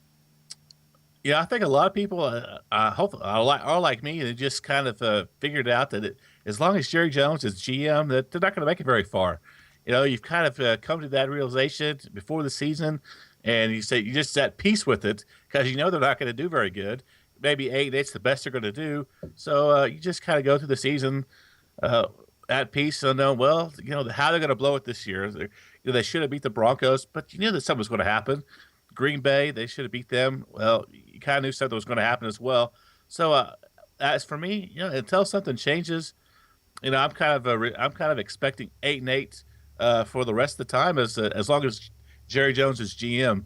And then you don't get your hopes up every year. Like everybody says, there's always next year. Well, there's not next year for a Cowboy fan. It's going to be 8-8, I think, for the foreseeable future. Nick and Jeff, here's another thing. Jeff, you have a stat that you've had on paper that you still don't lose. about the Dallas Cowboys since 1997, right? 144 and 145, correct? Yes. And yes, I have that stat right here. Right here. 144 and 145, including the playoffs, 4 NFC East titles, 2 playoff games in 17 seasons since 1996. Yeah, woo, that's great. 9 seasons at or below 500. Yeah, that's a great team you got there, Jerry Jones as the general manager. Yeah, you rock it. Well, remember this, too. When Bill Parcells, Nick, do you remember this, too? When Bill Parcells came in as head coach of the Cowboys, everybody thought he was going to be the answer. And, of course, he took Dallas to the playoffs, and of course he was. He kind of turned the team around, but they just weren't able to win the big games, and they eventually would just start losing. And then, yes, Frank goes in and crying Terrell Owens, too. That's a good point. You bet. Okay, Nicholas, as I promised everybody, what's your second topic of the day, buddy? This is good. It's been kind of interesting to watch. It's the Miami Marlins, of all teams, are complaining about the Red Sox lineup about in a spring training game because the Red Sox came out with mainly minor league players at a spring training game, and the Marlins are freaking out. Well, did you guys hear what John Henry said? He said the Marlins should apologize for the regular season lineup the last couple of years. Yes. I find it kind of funny that the Marlins, they're trying to take advantage of the Red Sox fans down there in Florida for have a spring training game as a premier game. Really, a spring training game is a premier game. I know. Everybody knows they're not going to play their entire stars on that team. So the Marlins of all teams are crying about a lineup. I thought that was pretty funny. Well, number one, it is a premier game for the Marlins. But with that being said, I'm going to let the resident Boston Red Sox fan chime in. Go ahead, Sean. The floor is yours, my friend. Good grief. I saw that, and I'm like thinking, Miami Marlins, the M&M boys, the laughing stock baseball team, give me a break. It's spring training, for cripe's sake. Don't make such a big deal about it. The season hasn't even started yet. That's what I was thinking. You know what? And they call it a premier game. How do you have a spring training game as a premier game? You know, I read an article that they said they just wanted to take the money from all the Red Sox retirees fans who are down there in Florida living for the game. So I thought that was funny. And you know they had, and you know who their GM was this past off, or I think it was during the season. He took a sabbatical to play on Survivor. Yeah. The president of the Miami Marlins took a sabbatical to play on Survivor, but he didn't get to play very long. He got kicked out in the first week. Yeah, I saw that. He was the first one kicked out. Hey, Miami Marlins president, you ain't so freaking smart after all, are you? Michael's right. The Marlins should freaking apologize for how they swindled an effing stadium and $400 million out of the city of Miami for a semi-pro baseball team. Hey, on a side note, you know who else is on Survivor? Who? Cliff Robertson, who used to play for the Portland Trailblazers. Clifford Robinson. Yeah, yes. he's playing Survivor, and he's still on. So he lasted longer than the M&M president did. Did y'all watch a couple years ago? I think when they opened the new stadium, they had Showtime followed them around, kind of like a Hard Knock. Did y'all watch that? No, I wouldn't waste my time. It was on interesting. The Miami That's when Ozzie Guillen was the coach, and he praised Fidel Castro for being a wonderful leader. Oh, yes, I remember that. Yes, that was in 2012, and that's when the Marlins opened their new ballpark. Yeah, they actually had Showtime was following them around. It was remarkable to see how they handled that.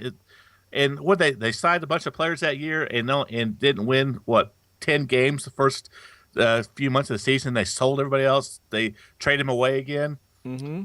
It was fascinating to watch that. They're a train wreck of an organization. Hey, Michael, I happen to agree with you. He says the Marlins should freaking apologize for how they swindled a freaking stadium and $400 million out of the city of Miami for a semi-pro baseball team. I totally agree with you. And I got to ask everybody, what does everybody think of Miami's baseball park, the new park that the Marlins put up? I don't like it at all. I happen to agree with Michael on that. They swindled them out of all that freaking money, man. Frank, you're right. I'm surprised Ozzie didn't get any death threats for his talk about how great Fidel Castro was either. He probably did. He had to get death threats. That was what did they suspend him for a couple games or something? Yeah. Now the I spotlight remember for a it was while. a couple. Yep, it was a couple games Yeah, it sure was a couple of games. for Sure the was a couple of M&Ms, and they games. make a big deal just because of the.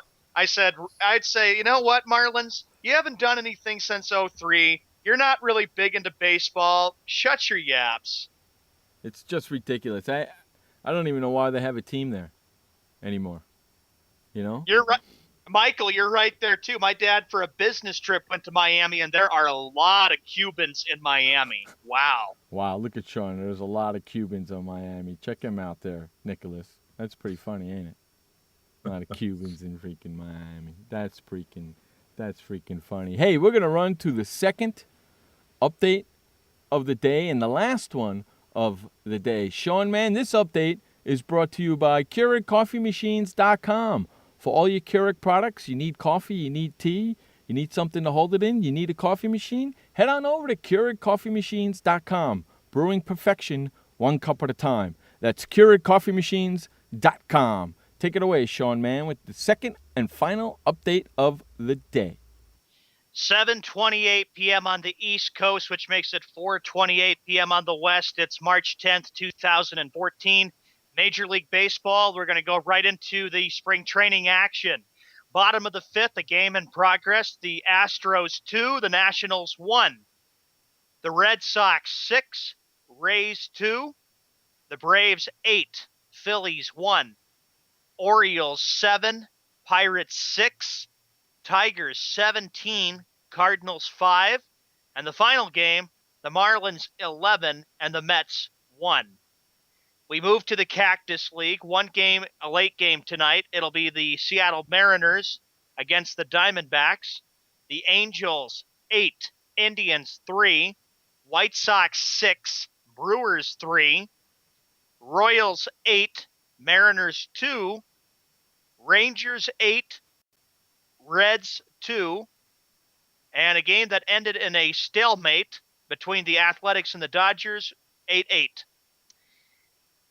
Cubs 3, Giants 2, and the other game, the Padres 5 and the Rockies 0. In the NHL, the games for tonight, there are a total of 8 games. First period, the Penguins 2, Capitals 1, with 9 minutes and 38 seconds in the first period. Predators at Senators, Coyotes at Lightning, Blue Jackets at Stars, Jets at Avalanche, Kings at Flames, Islanders at Canucks, and the Maple Leafs at the Mighty Ducks. In the NBA, real quickly, here's the games, 7 of them tonight. Bobcats 20 and the Nuggets 17 with 2 minutes and 38 seconds in the first quarter. Raptors at Nets, Wizards at Heat, 76ers at Knicks, Magic at Bucks, Hawks at Jazz, and the Suns at Clippers.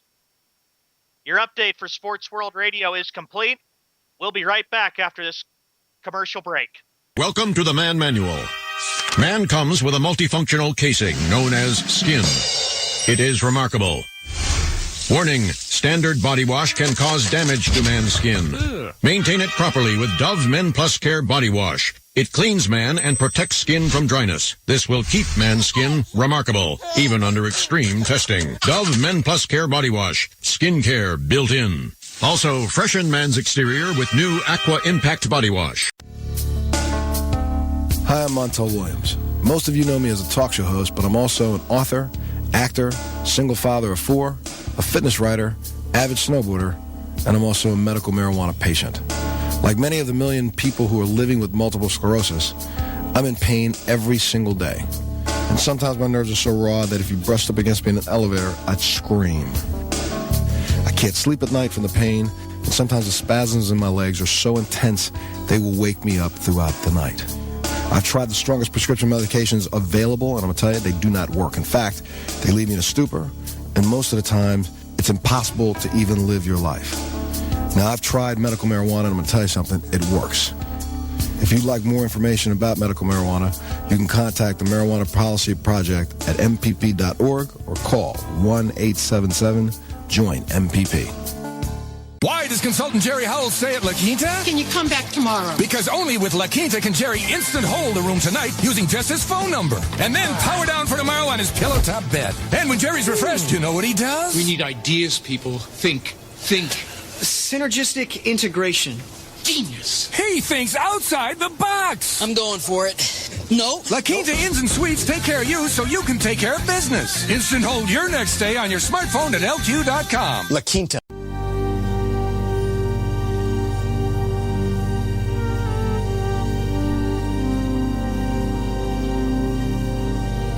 All right, welcome back to Sports World Radio right here on SportsWorldRadio.com. And also, if you're listening to us in the chat room on Spreaker.com, thank you very much. Glad everybody could be with us today. All right, Nicholas, what's your next topic of the day, my friend? Well, it's NCAA. And last time I was here, we talked a little bit about that goofy rule, where that Saban rule, where they wanted to have a 10-second time before you should snap the ball on offense. Well, they decided to drop the rule, which I think it makes more sense. It doesn't make I don't know if you remember, they were going to give you a penalty, a delay of game penalty for trying to snap the ball in a hurry. Right. So they dropped that to silly penalty, and now it's just going to be as normal. So I am glad to see that common sense finally won out, and we weren't listening to one coach. They actually had a survey of 324 officials. 74% of them were in favor of leaving the rule as it is. Well, that's good. So Nick Saban got his head handed to him then, didn't he? Finally, yeah. A lot of people finally spoke up. And then Nick Saban, they interview him, and he's like, well, I really don't have an opinion on it. And he was the one that was crying about it, saying it's going to be in the name of player safety that they have this rule where you have to give 10 seconds before you can snap the ball, which is ridiculous. It's just to help his team. He was upset, and he was upset too, Nick. And I remember Jeff and I talked a lot about Nick Saban and how he was complaining to the NCAA. Yeah, it's ridiculous. You know what? Alabama runs a regular offense. They run probably 50 to 60 plays per game. We have an up-tempo style like a Oklahoma State, Texas A&M. They can run anywhere from 90 to 110 plays a game. So that's twice as many plays as Alabama. Their teams like that are in shape. They can run the ball. They're up and down the field where a team runs 50 plays. They're nowhere near as in shape as those teams. Mm-hmm. Look at Nick Saban. Who does he lose to? He got whooped by Oklahoma in the Sugar Bowl because they were also running up-tempo style. They should have got beat by A&M again this year, but they got beat by them last year. And teams with the up-tempo style give him fits, and he doesn't practice against it, so therefore they're not going to be prepared for him in the game. Well, don't you think instead of trying to put the 10-second rule, maybe you should prepare for it in the game? Yeah, that's what I think. I think that's why these guys are in better shape. It's ridiculous. Sure, Alabama's players are in great shape, but they're in shape for a pro-style offense. Hey, you're not used to playing added 60 more snaps a game. That's going to wear you out. And I'm glad they didn't change that rule. Hey, so this year there's no BCS, right? No, it's a playoff system. So finally, it's a playoff system, huh? How's that going to work? That's going to be interesting. You can have a 14 playoff. I think about a 13, 14-member committee picking these teams. You're not going to have everybody happy. The 5th team that left is going to be left out. Is going to be upset, but you should still have a chance for undefeated teams to actually play for a national championship. Are they still going to have all these bowl games too that they have? Yeah, you're going to have the semifinals in certain bowls, and this year the national championship game is going to be played in Dallas. So I think it's going to rotate. Sugar Bowl, Dallas Stadium, Orange Bowl, Fiesta Bowl, and Rose Bowl are all going to rotate just like before. But you can have the semifinal games in those other stadiums, and then a championship game in this year Dallas Stadium. But that's also going to rotate. What about all the other games like the Poseidon Bowl and the? Yeah, you can have those games as well. Just it's going to be the same, except you're just going to have a 14 playoff. All the bowls are going to be intact. Everything else is going to be the same. You're just going to have a 14 playoff, which I think it's going to help out a lot. Wow. So all those other bowl games ain't going to be different anyway, just like the regular, right?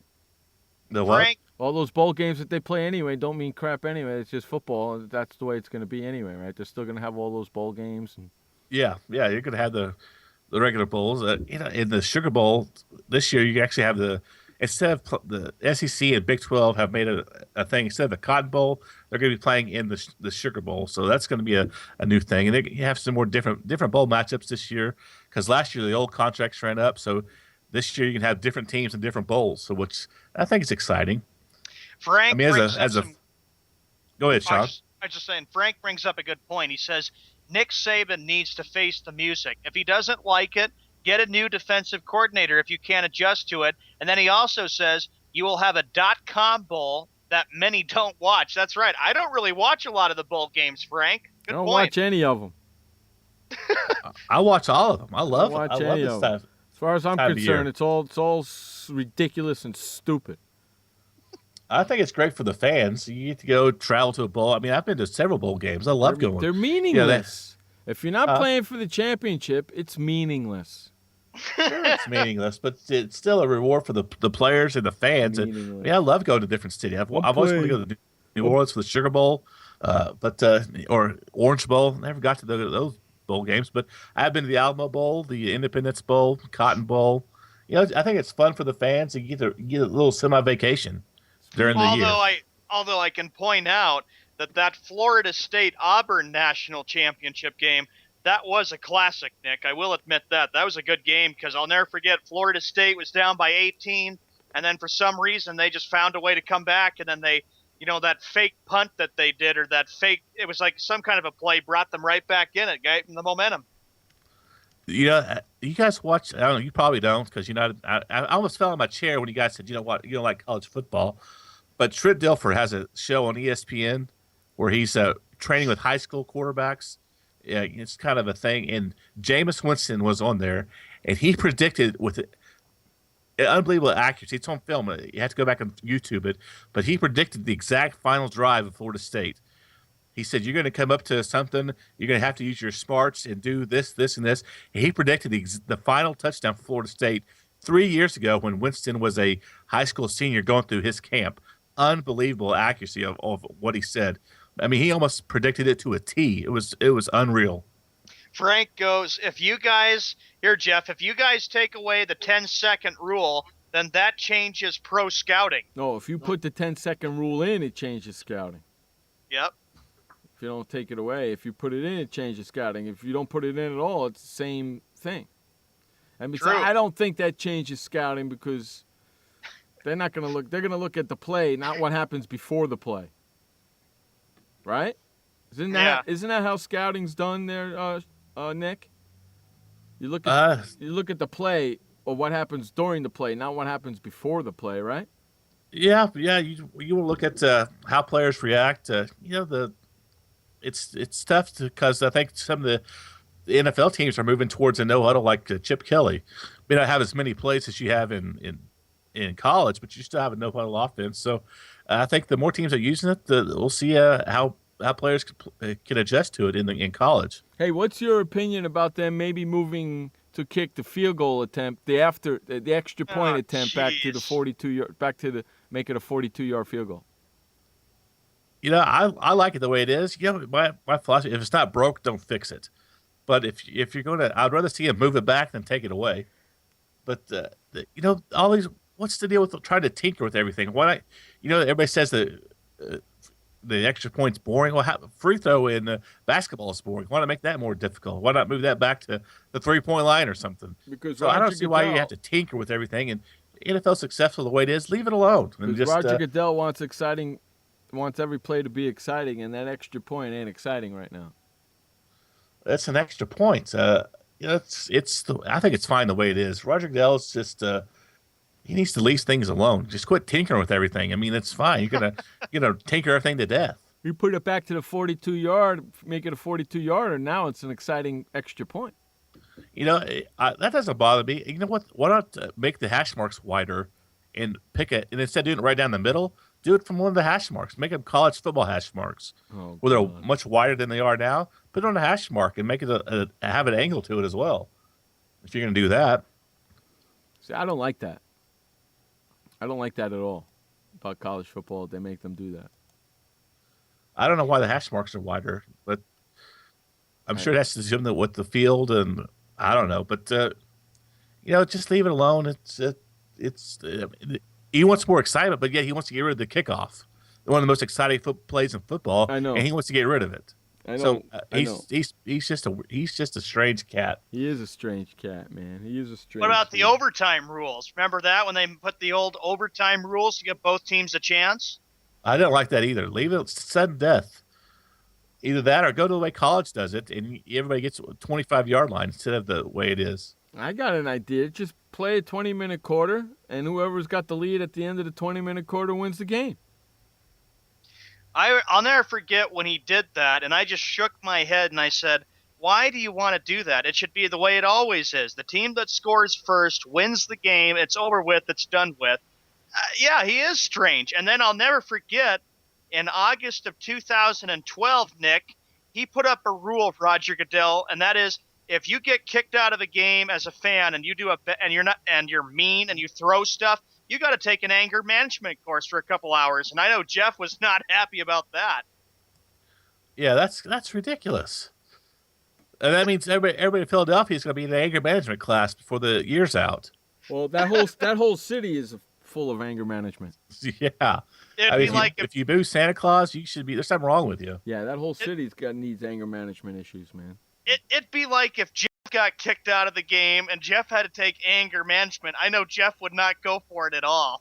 I've taken my anger management classes already. I'm never doing that again. Those classes just made me more mad. Well, Roger Goodell was saying, he goes, look, you guys have to learn to be mature fans and show some class at the NFL stadiums. Shut the hell up, Roger Goodell. Jeff, you remind me. You guys watch King of the Hill? Yeah. Well, you remind me of when Hank went to take anger management classes. Hey, Do you remember that episode? No. Oh, King of the Hill? No, I don't watch King of the Hill. Sorry. Come on. King of the Hill is great. Yeah, Hank's trying to take anger management classes, and he's like you. He gets madder and madder, and he finally explodes during the anger management class. Well, the anger management class that I took, I wasn't allowed to speak in the class. The only person that was allowed to speak was the teacher. There was no talking, nothing. You got to sit there and listen to him speak for 6-7 hours a day. What are you kidding me? That's just pissing me off even more. Not letting me talk. Yeah. That's just crazy, man. That's not how you do an anger management class. It's just pissing people off even more. Hey, we're going to run to our final break of the day. When we come back, we'll have some more sports talk. You're listening to Sports World Radio right here on SportsWorldRadio.com. I had PTSD. Once I was back from Iraq, I was distant from everybody in my family. We had a reunion of our unit, and you'd hear these spouses say, is your husband doing that? My husband's doing that too. I thought it was just us. And really understanding that, hey, this is a common experience. I learned more to listen to what he was saying, and that made it easier for me to understand where his pain was coming from. Warriors should know that resources are available.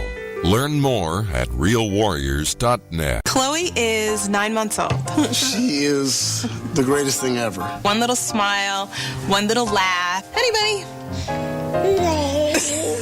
We would do anything for her. My name is Kim Bryant, and my husband and I made a will on LegalZoom. It was really easy to do. We created LegalZoom to help you take care of the ones you love. Go to LegalZoom.com today and complete your will in minutes. At LegalZoom.com, we put the law on your side. Confusion ever someone or have sudden you trouble had speaking, understanding? Understanding trouble? Have you sudden have or speaking someone ever confusion? Have you ever had sudden confusion, trouble speaking, or understanding someone? It could be one of the 5 signs of stroke. Sudden weakness or numbness of the face, arm, or leg. Sudden trouble with vision in one or both eyes. Suddenly having trouble walking or difficulty with balance. Or a sudden intense headache that comes out of nowhere. If you or someone you know has any of these symptoms, don't wait. Call 911 immediately. You could make a difference in someone's life, someone you love, maybe even your own. It's late until, wait, don't too. Don't wait until it's too late. Time lost is brain lost. Find out more at powertoendstroke.org. Brought to you by the American Heart Association, American Stroke Association, and the Ad Council.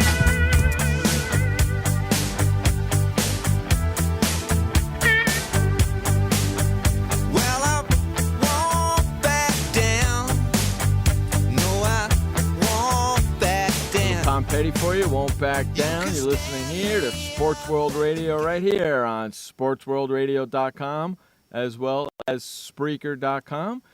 Join us in the chat room. If you don't have an account with Spreaker, it's free. Head on over to Spreaker.com. Fill out the stuff. It's free. And join us in the chat room each and every day, 6 p.m. on the East, 3 p.m. on the West. And if you live in the Central, Sean, figure it out for yourself. there you go. That's my guy right there. Sean Mann, the co-host of Sports World Radio, also joining us with us each and every Monday and Wednesday in the second hour of the show, our good friend Nicholas Spiver. All right, Nicholas, what's your next topic of the day, buddy?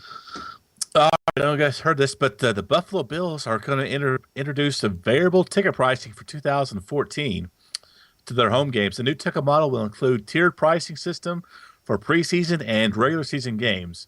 Season tickets will list different prices for the home games based on the variable tiers. If you buy season tickets, you get anywhere from 15% to 50% off individual game prices. I'm looking here at their season ticket level here. You have a level 300. It's kind of from the looks like the 20-yard line to the end zone, $260 per person for a season ticket. What do you guys think of that? $260 a seat per game, or $260 for one seat for all 8 games? All 8 games, one person. $260. Good grief. 200. That's not bad, actually. 8 games, $260. I thought that's pretty cheap for 8 games. How much is that a game? Cool, too. And that's the full. It goes from $260 to $900. 100 level is the 100 level is the 50-yard line from the 40 to 40. And you can, plus it goes up from there. You can go over and get even $3,000 tickets. But I mean, $260 is not bad for me to go to a Cowboy game, to sit in the same spot for one game is $150. What is that? $35 a ticket? It's about that. All right. Plus you get preseason games. So what? 10 games? Maybe even cheaper than that. About $35 a ticket for Buffalo Bills. Yeah. Jesus criminy! Come on. Even 20 if it's 10 games, it's $26. Is that the cheapest ticket they got? Cheapest ticket they got for season tickets. Season tickets. Wow. You're up at the top, but the Ralph Wilson Stadium is I don't think it's that big, is it? You're up at the top of the stadium for that? Yeah. Holy freaking cannoli, Batman! Where you're sitting in the nosebleeds for $260? Yeah, for a full year. I mean, you could go StubHub and pay that for one ticket. That's for a lot of stadiums. Well, yeah, like you said, it's not bad, and the Bills are, of course, the team that's going through the rebuilding process. But if the fans are enjoying the games, then why not? I agree with you, TCB. He says, "Screw that! It's too cold in Buffalo and 9 feet of snow." Yeah. Oh yeah, absolutely, Double A. Because I have seen the Patriots play games against the Bills or anybody play there. And, 9 feet of snow, and it's a blizzard every time the opposition comes there. And then you're sitting in the nosebleed seat, so you're sitting even higher, so you're even colder. Hey, but at least you're out of the snow. That's crazy. $260 to sit in the nosebleeds. Nick, I know we brought you in for the second half, but there's a breaking story coming here. And any expansion of the NFL playoffs, if I could bring this up, could be subject to the collective bargaining with the NFL Players Association. Union executive George Atala said Monday on a conference call. Atala did not offer a stance on raising the number of playoff teams from 12 to 14, which Commissioner Roger Goodell has said he hopes to do by 2015. Jeff, Nick, your take. I hate that idea. Yeah, I'm with you, 12 to 14. I hate that idea. You don't need to add more teams. I mean, you're going to get more teams with 8-8 records. So that means the Cowboys might make it. Oh, see, that's not right. I bet Jerry Jones paid Roger Goodell off on this. I'm telling you, that's exactly what happened. That's exactly what happened. Roger Goodell got some snuff money for that deal. I bet he paid him off. And you know the players are going to go for it because if they make the playoffs, they get bonuses that are in their contracts. So the players are going to go for it, right? Yeah. Unless the players are thinking about safety. You want to make the league safer, why are you adding more teams to the playoffs? You trying to hurt more people? The NFL's competition committee has begun initial discussions about expanded playoffs, and those talks could intensify this month. So let me ask you a question. Where does that? How many teams make the playoff now? 8 on each side, 8 in the AFC and 8 in the NFC? Let's see. What is it? 6 teams total from So it's NFC 6 and and 6 6? from the AFC. So it's 6 and 6, right? So they're gonna do 7 and 7. Yeah, that's really smart. Why we're not making an odd amount of teams? It doesn't make any sense. See, he's just tinkering with more stuff. Well, you know what he's gonna do? He's gonna give the number 1 team a bye. They're not gonna play for 2 weeks. That's what's gonna happen, and that's then the not Super right. Bowl goes till middle or late February, right? Well, no, we'll have the Super Bowl in March. Yeah, that's right. You know, why not reseed first, then add more teams? I would want to see. We got to think about reseeding the teams like they do in basketball. That way, you're not having a team like San Francisco, who's 10 and 6, having to play when you have a crummy team getting a home game. So you're going to have wild card versus wild. So what he's going to do basically is he wants to eliminate a lot of the division teams that are playing. And the number 1 seed's going to pretty much get 2 weeks off, right? Because the number 1 and number 2 seeds get the first week off, right? Right. So now they're going to get the first 2 weeks off. And that's going to be stupid. Yeah, doesn't make much sense. That's going to be way stupid. He's screwing up the whole NFL, Roger Goodell. It's the overtime rules, and now 7 and 7, and that could happen by the beginning of next year in 2015. Unbelievable. Are we sure that the NHL or NBA didn't plant him and make the NFL say, go and try to screw up the NFL so our leagues can get better? Well, if Jerry Jones had something, you're right though, Nick. Jerry Jones could have done something, because I know that Jeff and I did a show, I think a few months ago, and Jerry Jones was actually talking, I think, a little bit about more of an expansion of the NFL playoffs. Hey, that Jerry, he would like to expand it more. Jerry, why don't you move your team from Dallas to L.A.? Oh, Jerry Jones would not go for that. He goes, come on, Dallas Cowboys have always been America's team. Maybe they'll have a better shot in L.A. They can't leave that stadium. He probably wouldn't make it out of Texas alive if he did that. I know, right? Just That's like with crazy. Art Modell and how he got treated so bad when he moved the Browns to Baltimore. Look, TCB wants an NFL team in Canada. Hey, why don't you talk to Roger Goodell? He wants to put a team in London, jackass. Yeah, he says football's been great in London. Let's have an NFL team in London. That's and a Jeff hell and of I a have road talked trip. about that too, Nick. And we've been saying if you had an NFL team in the continent of Europe, teams would have to go all the way there, fly and practice, and then come all the way back home. That's a hell of a road trip, ain't it? Yeah, that's. I don't like that idea. I mean, I think you have to put a team in Los Angeles before you can think about London. Yeah, I think so too. You have to put a team in LA before you think about London, right? And I wouldn't be shocked if the Chargers split out of San Diego and go to LA. I've heard that rumor as well. I would not be shocked at all, because they don't want to build them a stadium down here. And if they don't want to build them a stadium down here, you know what's going to happen? It's going to be called the LA Chargers, man. Ugh. And that's what's going to happen. Or the LA Jaguars, because Jacksonville, they're not even selling out their football games since they haven't been big since Mark Brunell days. I'm so glad you brought that up. You know why? Why? Didn't they release Jones-Drew? Maurice Jones-Drew? Yeah. How great is that?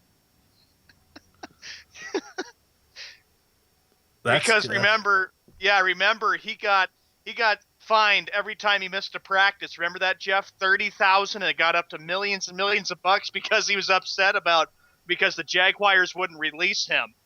Yeah, well, he's finally released. He's not a star running back anymore, right? He's getting up there in age. Right? He'd be a good running back to use as a tandem running back kind of a guy, right? Yeah. I mean, because he's pretty much done, man. He's been beat up over there in Jacksonville. Frank goes, why don't we give Ethiopia an NFL game? I was thinking Jaguars versus Browns. That's good. Both of those teams are dead anyway. That's good, Frank. I like that. But anyway, this topic came right across, though, that the NFL is thinking about expanding the playoffs and making it 14 teams. And you're talking about a Super Bowl that could go middle February or, like Jeff said, even March. Ugh. That's disgusting. That really makes me sick to my stomach. You know that? That really does. I don't want to see that. Because the first place team's going to get a bye for 2 weeks, man. That's ridiculous. Yes, and Nick, you're shaking your head too about this. How many teams do you know that can get a bye in 2 weeks and then come back and expect to win a game, let alone play it? Yeah, I don't like that at all. I mean, even though they do it, even though they do it for the Super Bowl, right? Well, here's the way I would look at it. The NFL, if they do this, would probably eliminate a couple preseason games, start the season in middle or late August, and then they'd start the playoffs around late December or early January. They're gonna add 2 teams to the playoff. They're gonna add 2 games to the series to the regular season. What in the wild world of sports is going with the NFL, man? What the hell is he doing? Paul Tagliabue was doing a great job as commissioner before Goodell came in. Unbelievable, man! It's just driving me crazy. I'm tired of Goodell. Gets him out of there. Yeah, I think I need to take over that freaking league, man. Fix that crap that's going on over there because what he's doing, he's screwing it up good. He is. He's been there since 2006. He took over for Paul Tagliabue because Tagliabue was there actually 07 because Tagliabue was there from 89 to 06. He's screwing up good. Hey guys, that's the fastest 2 hours of sports talk on the freaking internet. Our first 2-hour show in a long, long time. Join us each and every Monday through Friday, 6 p.m. on the East Coast, 3 p.m. on the West, for a fun-filled 2 hours of sports talk every Monday through Friday on SportsWorldRadio.com or on Spreaker.com. Find us everywhere. Hey, Nicholas, thank you for joining us on our inaugural 2-hour show, buddy. Hey, thanks for having me. It's been a blast. Time flies when you're having fun. It sure does. And Nicholas will be back on Wednesday, joining us tomorrow in the second hour of our extravaganza show will be Frank Sprankle, who's hanging out in the chat room right now. So he's going to be joining us on Tuesdays and Thursdays, Nicholas on Mondays and Wednesdays, and me and Sean by ourselves on Fridays. Should be a fun-filled week. I want to thank everybody for joining us today here on Sports World Radio. Remember, you only have one life to live. Live it long, live it strong, and live it proud. And please don't forget, life may suck, but the alternative is unacceptable. Peace out, everybody. For Sean Mann, for Nicholas Spiva, I'm Jeff Escal. This has been Sports World Radio. Peace out, bitches. Goodbye. Hey, boy, Stimpy. We sure had fun today, kid. So long, kids. Come on, Stimpy, say goodbye. Where are we going?